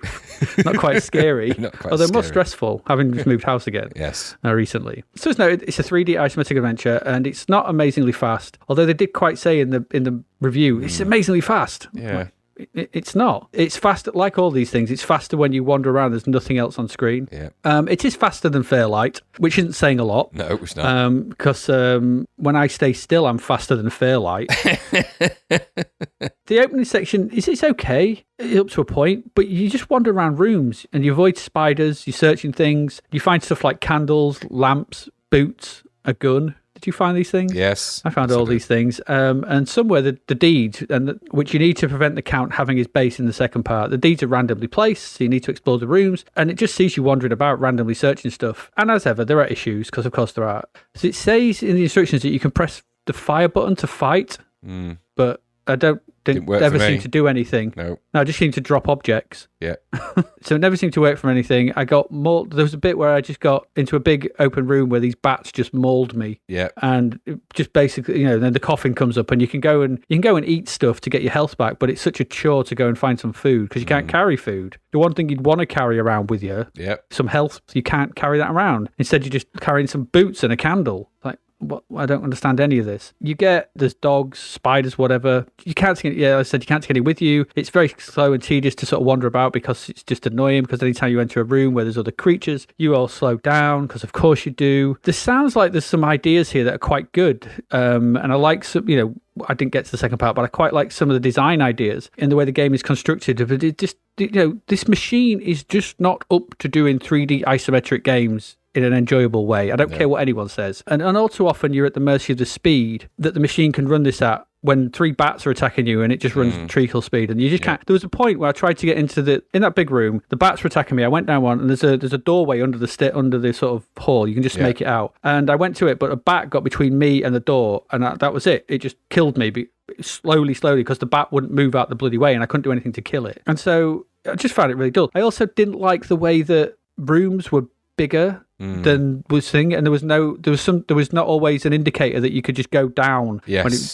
Sometimes there was a wall there, and sometimes there wasn't a wall there, so it felt weird. It looks nice. The graphics, the 3D isometric visuals are actually quite decent. The representation of them, so that's all right. It's just this machine. Just go play it on an Amstrad or a Spectrum, because I imagine it'd be all right on one of them, because it probably run at a decent flick. So there's an idea here that is okay, and I like some of the design parts, but it's a port from better the machines that do this thing better again. And that's what I thought. What about you? Did you get much from it? No, I have to say that my feelings are exactly the same. I mean, at its heart, there was a nice thematic and it felt surprisingly bleak, this game. So it's got that, which out of context sounds weird, but in actuality that plays to this game's advantage. You feel like kind of a lonely guy trapped in a kind of giant house situation. It's just let down because the graphics are detailed and it is in high res, and maybe it's marginally faster. I didn't think it really was.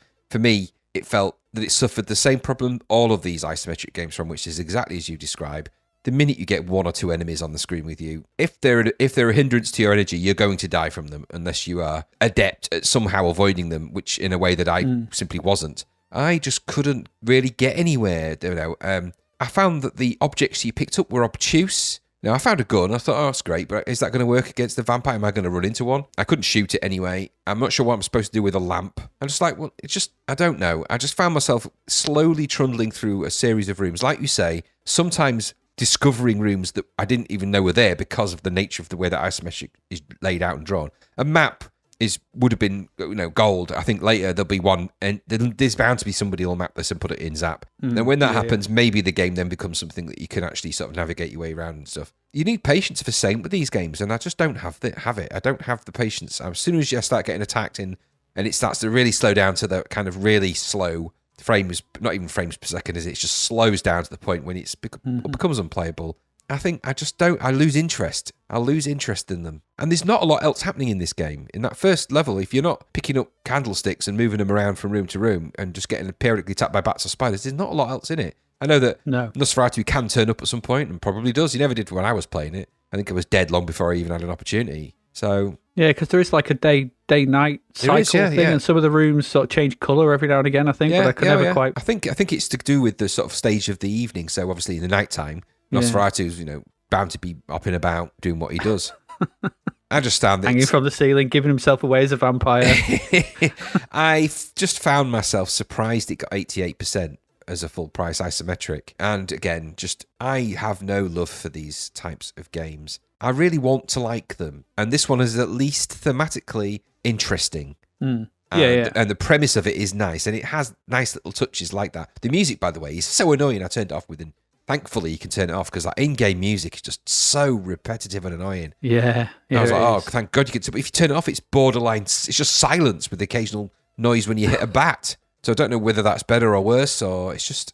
I don't know. I just think it's just not the game for the machine that it's on, and it just doesn't really... No, it's not. So, no, sorry Nosferatu, but no. Yeah. For all that, though, I'm going to reckon it's better than our next one. No, I would put a hesitant guess that that's the correct response to that. Yeah, so let's move on. Let's leave our vampires behind and move on into our next adventure.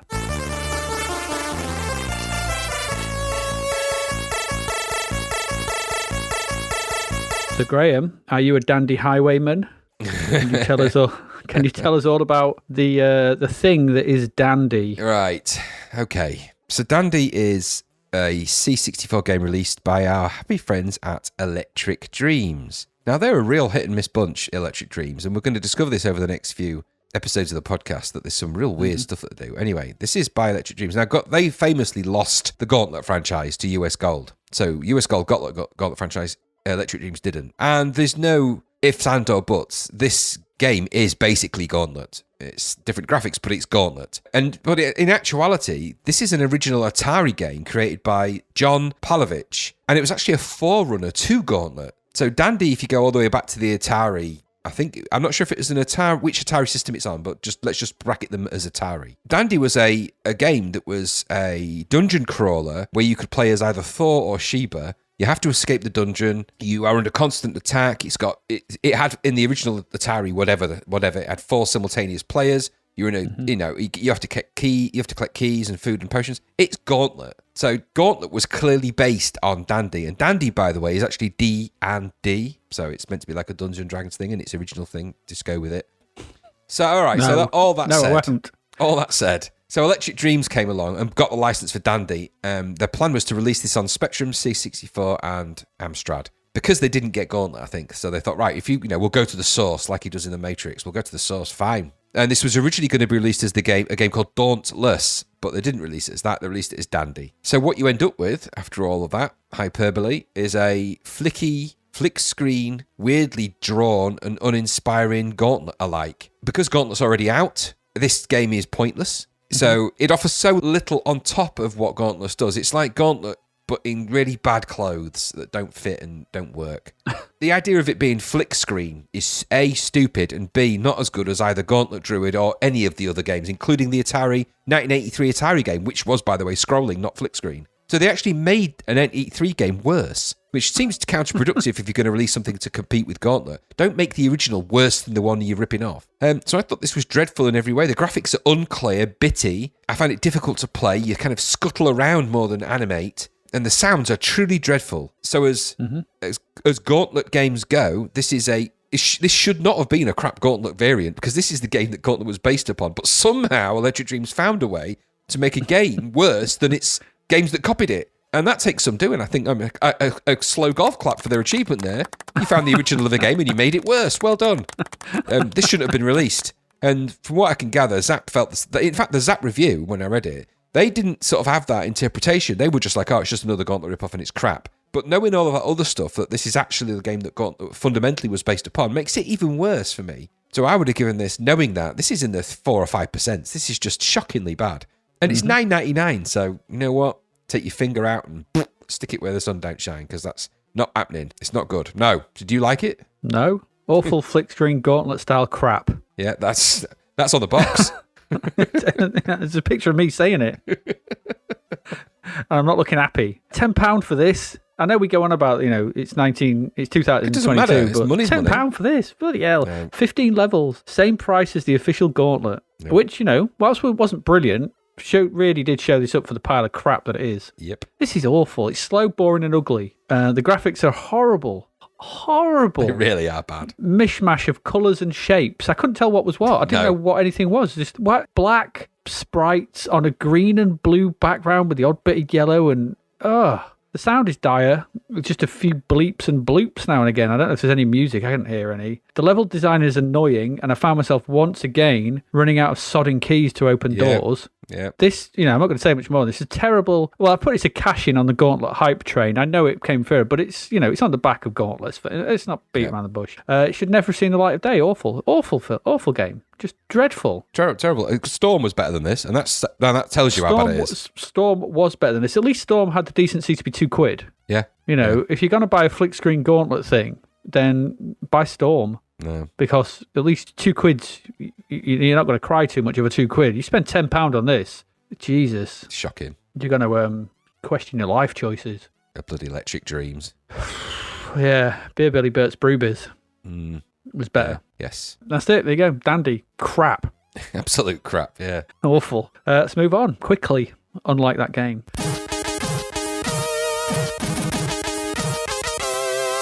To our next one. So we've got another. This is a £8 game. This scored 66%. This is Skate Rock. Skate Rock. So Skate Rock. It's all out skateboard war. As rival gangs are squaring off against each other in baggy jeans and oversized t-shirts and yelling insults at each other about the quality of their boards and the tightness of their trucks and the bagginess of their shorts. And doing that one move that they all can't do, which is where they try and jump on the skateboard and immediately just tips over and they go, every time. That's it. So things are getting ugly out on the streets, and there's only one way to patch things up between these pop punk skaters. That's a competition to see who's the best skater and who can join the ultimate skateboarding gang, the Slime Rat Skaters. Yeah. As it says in the instructions, are you deaf enough to do it? Or you were just another toy skater? Is that deaf? Please tell me that's DEF. Of course it's DEF, yeah. Are you deaf enough? Are you deaf enough? Should you be? Bloody skateboarding. Anyway, there you go. At least it's not skateboarding on Mars or something with some trumped up stupid sci-fi plot. It's just I've known some skateboarders in my time. We've both known skateboarders in our time. They all generally seem to get along. There was never skateboarding wars. Not that I was aware of. They're actually a Maybe they were. fairly placid, non-warring bunch, I think. Yeah, they are, yeah. So anyway, and I don't think any of them would ever want to join the Slime Rat Skaters. Although, to be fair, the Slime Rats does sound like a pop punk band. True, that does, yeah. In all fairness, yeah. So, there is that. Anyway, what does all this nonsense entail? It entails traversing 10 increasingly difficult courses and skating through the 10 flags dotted about them and getting through the course in the time limit allowed. Okay, so that's what this is. It's essentially it's not Kickstart. It's basically an assault course thing. You've got to get from one end of street to another while collecting 10 flags and doing some skate moves if you want to. Not many, but a few. There's some nice options for the game. So before the game starts, you don't have to start. So if you get through a course, you don't have to start at the beginning one every time. That's nice. Yeah. So you don't have to start at the beginning. So you just basically just trying to work your way through them until you make your way through. You can change the time limit from very, very tight to much more forgiving. And there's one in the middle, which is still impossible. Hey-ho. And you can alter the responsiveness of the board as you skate. So the tightness of the trucks. I thought the controls were pretty good and quite easy. Up and down makes you skate faster or slower, and left or right just turns you clockwise or anti-clockwise. It seems logical. These controls feel logical. So many times we haven't had logical controls, but in the case of this is actually quite decent. You can do a quick flip by holding the joystick left or right and pressing fire. You can pull a wheelie by holding down and fire, or you can just jump by simply pressing the fire. Controls are nice and simple. They work. So the game is presented side-on and like a pseudo 3D depth, like later games like Golden Axe. Mm-hmm. It's that kind of 3D, like Entombed. I guess is a closer sort of thing. So it's that kind of visual style. So it allows you to skate. You can go into the screen or out the screen. You've got roads and curbs. So you skate on the road or you skate on the curbs. You've got to jump up the curbs or flick up the curbs or go down the ramps and stuff. Hitting anything obviously costs you time and one of your 5 lives. You only have 5 lives to complete the course. The graphics, though, they are chunky, let's say. They're not too badly animated. The main character animation I thought was quite nice. But I did notice he looked like a dancing Dutch guy. Yes. Do you know the one I'm on about? Yeah. It's very, very strange. He's sort of doing like a snake dance. Yeah. I thought he was a bit odd. And the guy with the massive quiff. And the less said about the cars, the better. Because the cars are weird and odd and blocky. Yeah. The music's okay. Some Wii music tunes to move things along. They're all right. Although the death tune is a tad too long. It's just a tad too...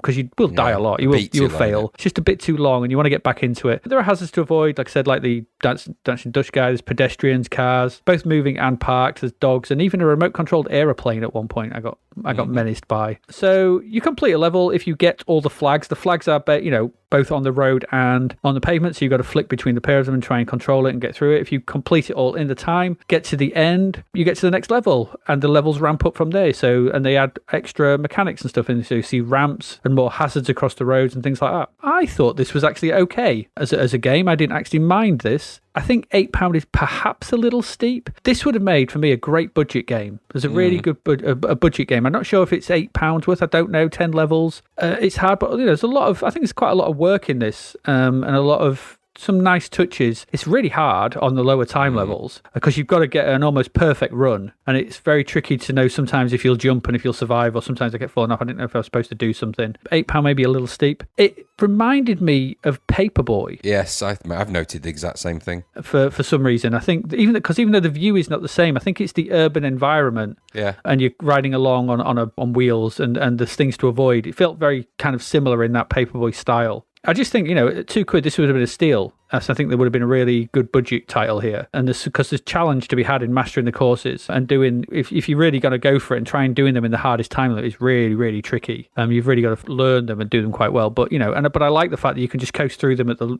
easy time thing, and it still just opens everything up. I think that's quite nice. I didn't mind this. It was all right. I don't think it's £8 all right, but I didn't mind playing it. Fine by me. What about you? What did you think? I found it was, like you say, it's okay. It was a bit dull. It felt like a skateboarding Paperboy variant. It did. Yeah. Graphic-wise, I think it was the graphics that sort of tripped my thinking. This is kind of like Paperboy because they're kind of that blocky sort of style of Paperboy, not isometric as such. The main sprite was good, and the sort of animation of that was quite nice. The controls, they varied. I found the controls, once you got used to them, I suppose they're okay, but I just found it quite difficult to control and navigate, and I just found it a little bit. I don't know if it was maybe just me. I didn't enjoy Paperboy for the same reason. I found it at first quite hard to turn stuff, and then you've turned a lot quicker with the kickflip. And so once you do the kickflip, you can start spinning about quite fast. I just found that my interest in these kind of games isn't there. For the same reason that I didn't enjoy Paperboy. And later on, we get 720 degrees, and we've got, there's bound to be more. I'm just Skate not, or Die as well. Skate or Die, yeah. I'm just not into this kind of skateboarding, avoid the stuff, assault course, whatever you want to call it. So I thought the graphics were very hit and miss, and it was okay, but for me a bit dull. And I just think maybe a little bit more thought. It felt a bit mindless by the, because it just felt like it was kind of the same thing over and over again. Collect the flags, carry on to the right, avoid the stuff. Collect the flags, carry on to the right, avoid the stuff. That's the budget thing. That's why I said as a budget title, you forgive that. And I say, if it had been $1.99, I think this would have been a lot better. Not that I would have persevered with it more. I just think it would have represented more value for what it actually presents you with. It feels like $1.99's worth of game, but it's not terrible, and I think 66% is probably about right, given the price and given the repetitiveness of it. So I thought it was okay. These games just don't appeal to me, and I found the controls a little bit faffy to deal with, but I think it's just because I wasn't really into the game straight off the bat, so it didn't really endear me to want to really learn it and do better. That's fair enough. But you know what? It was all right. Music was quite good, like you say. Some of it stuck around a bit long, but it was all right. Yeah. Very middle-of-the-road game, this. Yeah, 66%, like 2/3. It's like, it's about right. It's all right.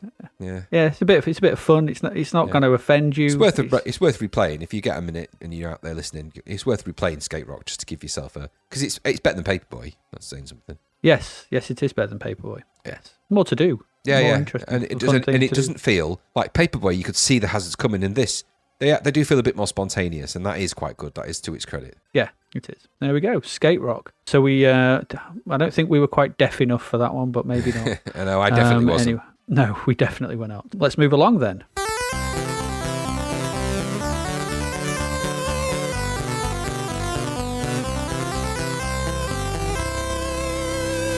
Two left, and this is one for you. So, Graham, Labyrinth. Labyrinth has appeared, the video game. So it has. We've talked about the film. What about the game? Okay, there's quite a bit to go through with this because there's a number of things I want to sort of discuss about Labyrinth. Obviously, we've discussed in depth Bowie's bulge and his potpourri infestation in his pants and the fact that he jiggled crystal balls in front of a teenage girl's face. And all of that is all well and good, but you have to separate the film a little bit from the game because as much as they're the same characters and the premise is kind of the same, the story of Labyrinth in the game is different from yes, it is, yeah, from the film. So this is, of the world Labyrinth. So this is a graphic adventure developed by Lucasfilm and published by Activision. This is based on the fantasy film Labyrinth, of course, and it tasks you with navigating a maze while solving puzzles and evading the dangers. Your goal is to find and defeat Jareth, who is obviously David Bowie's character in the movie. Big hair, big bulge, tight pants, potpourri smelling.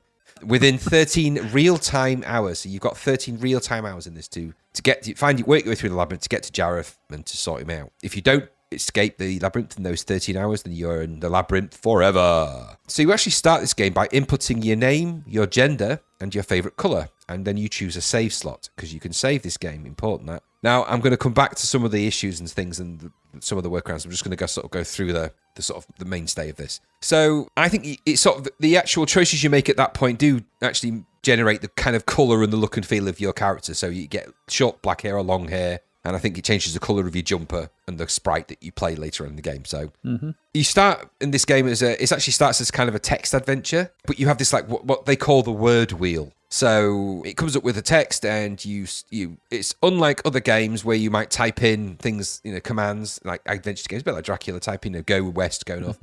This features like a 2-stage wheel where you select it with your, I think you navigate it with your space bar. I think I can't remember whether it's keys or space joystick and space bar. I think I can't remember. I'll come back to that anyway. But either way, you have to work your way through into a cinema and sort of pick up a few things along the way. When you get sat in the cinema and finally in the cinema, so this bit is all text-based sort of adventure, with sort of music playing a little bit. When you get through all of that, the film begins in the cinema, and then Jareth appears on the screen, and you are magically transported even, into the labyrinth, where Jareth tells you the premise, get out in 13 hours or you're going to be here permanently. After that, you actually start the game as a kind of a large animated sprite character, kind of a big bold sprite character, kind of odd, goofy, a bit goofy looking, and this big sort of bold, very medium res, but quite nicely coloured, I suppose, bold backgrounds of the sort of labyrinth. So you generally, in this game, kind of walk or run left or right encountering stuff. That's kind of the mainstay of the game. And again, I'll come back to some of the issues. And the idea is obviously you've got to get to the centre and defeat Jareth. So the screen and or the screen is split into kind of the top section where you control your character with the joystick and move left and right and pick things up and use the word wheel, which contains the commands you need to complete the challenges. So you access that with the spacebar and the cursors on the keyboard, and you control the character with the left and right, and the fire button kind of does some actions, and that actually is a little bit one of the little problems, I think, with the game. Underneath that, you get a mini-map showing where you currently are on that level and your current location, and to highlight some interesting objects, and importantly, where their enemies are on those. And the various levels of the labyrinth are split into separate connected areas, akin to a labyrinth. And you access these usually by going through doors or solving linked puzzles that lead to doors, or generally door-related. As you progress, you find more objects that you need later to complete things, so you pick up rocks and you pick up objects. Failure in this is not generally punished. You don't die, you just get placed further back into the labyrinth, so you get kicked back into the outer stage of the labyrinth, obviously, because then it takes you longer to get back, and the more time you take, the less time you've got, kind of thing. There's also an oubliette in this, which do feature in the film, where you get dropped in, and unlike the film, where it's just a room, an oubliette is a dark hole where, I believe in France, but it could be somewhere where they used to throw prisoners and just forget about them, and they're just used to starve to death. Thankfully, that doesn't happen in this. There's always a kind of a way out, whether it's just running around the room a bit, or whether there's a slot in the door and you can put stuff in. It's a very silly puzzle. In fact, most of the puzzles in this game aren't really that hard to figure out. So you eventually get out and you put back at a different stage of the labyrinth, all the time costing you time. So most of the challenges involve characters from the film as you come across them. So Hoggle, Alpha and Ralph, the Helping Hands, Sir Didymus, Ludo, they're all in there. A lot of the locations from the film are in here as well. So the Bog of Eternal Stench, the forest, obviously the labyrinth, Jareth's castle, and the opening the castle entrance and things like that. All the way, working your way all the way through till you come to the sort of Escher-like screen. There's a sequence in the film where, Jareth's kidnapped Sarah's baby, baby brother, Toby. Mm-hmm. And obviously you've got to rescue them. In this, you've got to basically you pick up crystal balls throughout the labyrinth, and you've got to lob one of those crystal balls at Jareth, and then you go to the final confrontation. And so that's essentially how the game plays out. Graphically, it varies. I think the graphics are very bold and big and a bit chunky and slow, but kind of work just. This is the first licensed game by Lucasfilm, as all their previous ones, Rescue and Fractalis, Chronos Rift and Eidolon, were all original IP. This is not. And so the decision was taken, importantly, to follow the theme of the film, but not the exact plot. The team behind this, David Fox was the producer, Charlie Kellner, technical director, Kevin Furry, the programmer, Gary Wynick and Ken Macklin, character animators, and you've got David and Martin. Interestingly, this is all created, by David Fox, and that's the man that later was behind Maniac Mansion and Zack McCracken and Alien Mindbenders, and that kind of shows. In fact, this is actually, and he invented the word wheel. He is the inventor of that, and that led directly to the Scum engine, which is later obviously used in Zack McCracken, Maniac Mansion, and inevitably Monkey Island and the Monkey Island series of games, and all of those kind of games. According to Lemon 64, strange enough, they've got this pegged as produced and designed by Jonathan Dean. And he's got production credits on things like Last Ninja 3 and IK Plus, and he's worked for Electric Dreams and System 3 and Activision. So he might be involved somewhere. I went from what was in the cassette, sort of inlay for the cassette/disc version, which I got in the instructions. So I don't know, maybe there's a UK, Europe version and the credits are slightly different. I don't know all of that. So the Brenda Laurel is credited for the C64 Activision end. Again, that could be an American / because this is obviously Americo produced and then later comes out here. Regardless, anyway, somebody like Gary Winnick, for example, went on to lead the production of Maniac Mansion with Ron Gilbert. So this game's not without its problems, but it is an important game. So interestingly, in the early development stages of this, and the reason I'm mentioning this in such detail is because I think this is an important game. Early in the game development, there were some key decisions that were made that would have a profound impact on Lucasfilm adventure games and the way these adventure games would play out forever.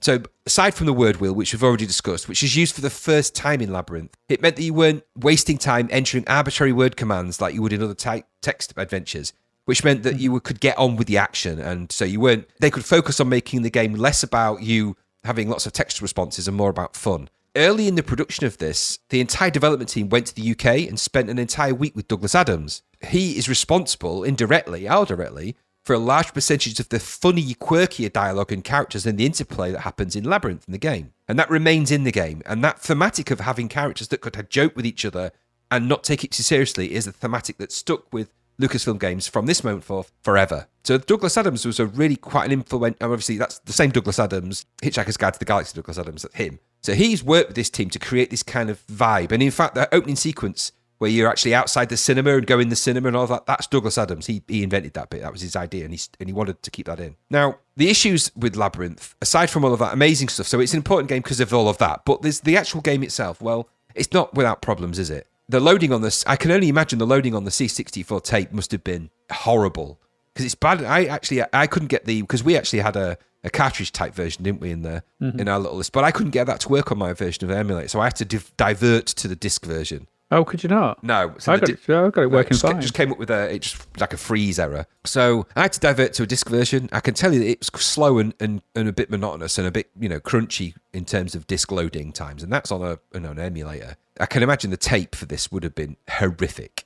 You'd have been, forward and backwards and play. I don't quite know how it would have worked, really. I don't like the control between the joystick and this isn't point and click yet, and that's the next level invention that comes with Maniac Mansion, the whole idea of a point and click. That isn't here yet, so it's still kind of move and touch, which sounds really dubious.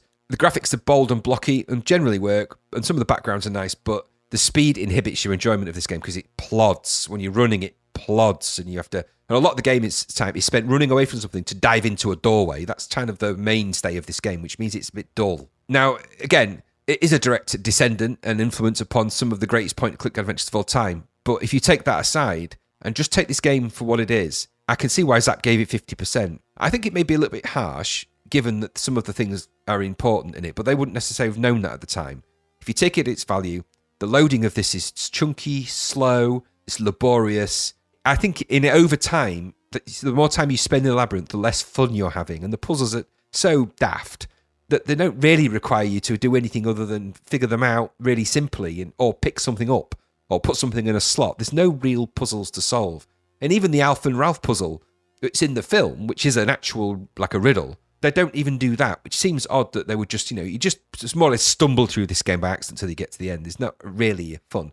The interplay between some of the characters and the dialogue aside, I think that's what my takeaway from it is. The game is crazy important in terms of where it sits in the sort of pantheon of games and in that world. Not as important as Maniac Mansion, but it is, it's definitely got a lot of its fingers are reaching out and sort of, and you can see where their lineage is. But the actual game itself, kind of a side-to-side dull misstep, really, a bit of a misadventure and not really very puzzle-oriented, very much fun. So that's my take on it. What about you? Yeah, we agree on so much. We do. I put, like the film before it, this feels like a game that's almost there. And I've written, I didn't do the research you did into it, but I just know most of the stuff. And knowing the lineage that runs on from this, it's clear to see where Lucasfilm were heading. But this version of what they were going to do is not particularly interesting or enjoyable to play, which is the problem. I also wonder as well where things like that Murder on the Mississippi stand in, when they went on to do Maniac Mansion, because I think the word wheel is misnamed as well, because a wheel goes all the way round. Yeah. And this only goes to the top, so it's half a wheel, which is annoying. So, yeah, coded by David. Well, I've got it's coded by David Fox. I only looked at Lemon 64, and he would obviously go to work on Maniac Mansion as Zach McCracken. So this starts off with that weird text adventure part, which you're not kind of sure which you're really supposed to be doing until you end up at the cinema. There does have a couple of funny moments in it, though. I try going, I think it's north, when you're at the popcorn stand and the woman pushes you back over it and stops you climbing over it. Yeah. That made me laugh. But then it just becomes a rather dull graphical adventure as you're whisked into the labyrinth by Jareth and hunt him down over 13 hours. It's just dull. The graphics are chunky and the main character's nicely animated, but the backgrounds are boring and uninspiring. I quickly found myself getting really bored. I remember I did have this on tape. My memories of this are not positive. No, I can imagine it's a hell as you said, on earth. It's an interesting oddity. Yes. A space odyssey, one might say.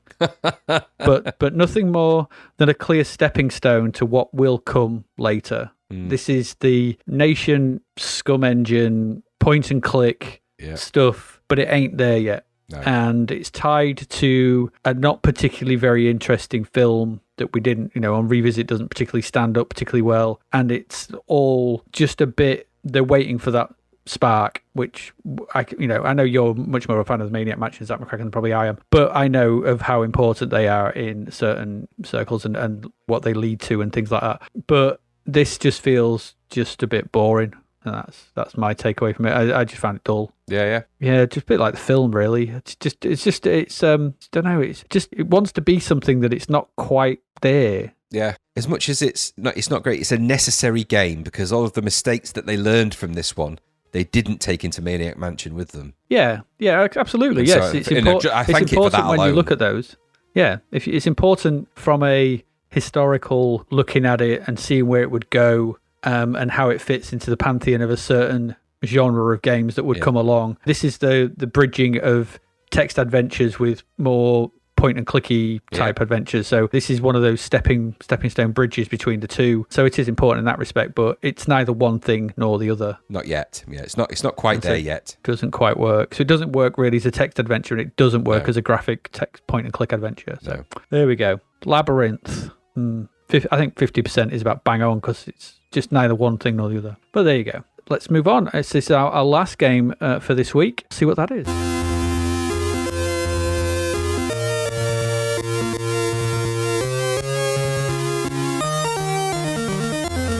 And that game we round off with a budget game. Is it a good budget or bad budget? Let's find out. It's Terra Cognita. So this game has the word terror in the title and it's a vertical scrolling shoot 'em up, and it's £1.99. So you might be forgiven for thinking this could be an Aldi brand Terra Cresta. Don't know. No, don't make that mistake. No, because you'd be very, very wrong. There is a plot. There's always a plot, and that plot in this is more stupid than normal, in that it's a plot about a giant robot head that you kicked on the planet Creon, and this woke it up, forcing you to escape in your handy spaceship. That's the plot, or something or other. There it is. Why would you kick a giant metal head? Well, someone's got to do it, and you may as well do it. Well, you get all you deserve. Really, you go around kicking metal heads. It's just not on. So what this entails is then you having to navigate 100 vertical scrolling screens of virtual hell. Is what I've put down here. Yeah. The landscape is made up of massive squares, so it reminded me visually a little bit of that Bulldog. Yes. A little, but and Trap. It's somewhere in the middle of Bulldog and Trap. Yeah, bull crap. Yeah, it's bull crap. Yeah, it really is. It's made up of massive squares. Flying into any of those squares is death. Just immediate death. Immediate death. There are also two wobbly balloons that oscillate across the screen, and hitting those is death. Now, because you're channeled into such narrow sort of way of navigating the landscape, and you're going any other way apart from the way you're supposed to go, is death. It's just death constantly. Death. So, but there are other weird squares. There are big F squares that you have to hit because that gives you more fuel. You miss any of them, and it's death. and then you run out of fuel, so death. There are time slip squares, and now these might be on a par with those bounce pads in Psy Warrior 2 for some of the most hateful things I've seen in a game, because they put you back at the start. Yep. I mean, in what world or universe or planet or anything does anyone designing a game think this game's rock hard? What it needs to do is, instead of congratulating people, we just put them back at the start. Wrong. There are plus and minus squares which speed you up and slow you down. You never want to hit a plus one ever, because if you makes you go so fast that instant death. And the slow ones just don't really work very well. There's some shield ones as well. There's too many squares which just kill you. There's impede your ability to navigate the screen, and it makes this game frustratingly annoying and horrible to play. Even for £2, no. This had me reaching for the off button. This would have had me reaching for the off button on a rainy Sunday afternoon, and it would have left me staring out the window, sad-eyed, teary-eyed, like Anthony Hopkins. That's what it would have done. Or just putting something else on instead. The Dave Whittaker music was okay, but the graphics are horrible and chunky and ill-defined. It's terribly, terribly designed. If the landscape had been free to navigate and all the other blocks been left in, it'd been maybe okay. Just a standard shoot 'em up. 100 screens to get through, kind of like Swiv, that kind of progression. No, but this maze-like nature of it, it's bloody awful. I hated this. It made me really angry playing this, because I don't know why anybody would think this was in any way a good idea at any point ever. This left a bad taste in my mouth to finish up on. But what about you? No, I thought it was dreadful, really dreadful. My eyes were sort of hurting after playing it. I think it was from straining to see my ship on the background, straining to see the enemies and the background elements that could blow you up. Everything was just difficult and bitty and difficult to see. Just didn't give me glazy eyes as much as gave my eyes kind of developed like a crust. It might have been a defense mechanism. It was just an unenjoyable shoot 'em up that caused me to nothing but a headache. It just gave me a headache. I think from the sort of 40-second audio loop from Dave Whittaker, the standard 48-second loop. That's all this player could do. This game is committed to medium res. I mean, it's like committed in a way I've not seen many games, which makes it horrible to endure. I didn't like anything about it at all. Zap were feeling the impact when they in their review of yet another turgid top-down scrolling shoot that was neither original or good. And I have to agree with them. There's nothing good about this, and not even the price is worth it for this. Go and get Warhawk if you want to shoot something up on a budget. It's not necessarily the same kind of premise, but it's just top-down shooter that's better. And there's probably others as well. This is just awful. And I just too blocky, horrible blocky graphics, blocky, horrible, blocky. I hated it. Rubbish. Bring on the side scrollers. Give me some side. I'm sick of these top-down, bottom-up scrollers. Give me some side-scrolling things. Sick of these now. Be careful what you wish for. I know. Well, because someone will come along and just be crap. I've got a feeling there will be. I don't doubt that. But the novelty of not going from bottom to top won't wear off very quickly. I'm sick of bloody doing these, and they're all very similar in theme. They're all kind of the same. They're just it's whether the graphics are going to be fidelity is going to make you want to smash your face off. So, because some of these just hurt your eyes. This one is the worst one I think I've come across where I actually pretty much got eye strain because certain colour schemes of the graphics, they blend so much. You're like, is that me? Is that? Oh, I'm dead. No, yeah. Awful. That's what I mean. Game. Death at every move. They could have just called it. It's not Terra Cognita. This is just a death simulator. Yeah. So, dog crap. Yeah. Shoot 'em up, dog. Shoot 'em up. Death simulator. You like to die a lot in shoot 'em ups? Yeah. Play this game because that's all you're going to do repeatedly. Yeah. Naff. And if you don't, we're going to send you back to the beginning to make sure you die. Honestly, just don't take any more dumps in my toilet. Is what I'm saying there. That's it. You've done. You broke the bowl. You blocked it with this cheap turd. You blocked it with this great big blocky turd. And then you came back because someone sent you back to the beginning. Exactly. And the corners were so sharp on those blocks it tore a hole in the marigolds. I wasn't even able to punch that thing out. Like Rocky punching meat in the exactly. That's how I train. Just put this game on and then I just punch blocky turds down the toilet with ripped marigolds. Ripped marigolds is my boxing partner. So just some say ripped marigolds. Yeah, he's the yellow streak, the brown stain, the brown bomber. Oh dear. If he don't get you, the follow-through will. Ew, it will. First punch don't get you, the follow-through will. There you go. The only boxer in history who could be beaten with toilet paper. But not this one. Not just like tears holes in the corners of the toilet paper. You need more than 2 or 3 ply for that. You need about 8 ply. Oh, you need plywood. The marigold mangler. Terra Cognita, destroyer of all toilets. Yeah. Oh, there we go. Crap. Right, that's it. We're done for the week. Yeah. I think we are done. Nothing more to say, nothing more to do. Nope. If you haven't already, go sign up for our Patreon. Just be nice. Yeah. Come and join the fun on the old Patreon. It's good. There's loads of good stuff happening in there. It's amazing. Lovely, great little community we've got. Yeah, it's growing all the time. Yeah. Loads of people joining, come and join us on our Discord, all for the price of a pint. Yep. It's nice. That's on the box.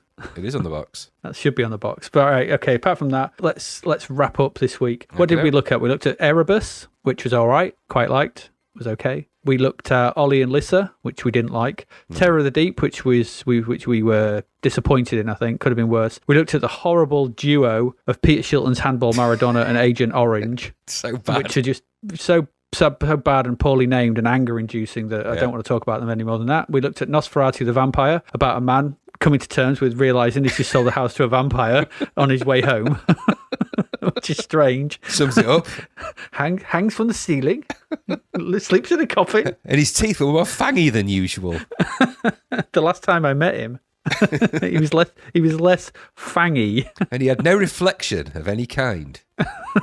Which I found particularly disturbing.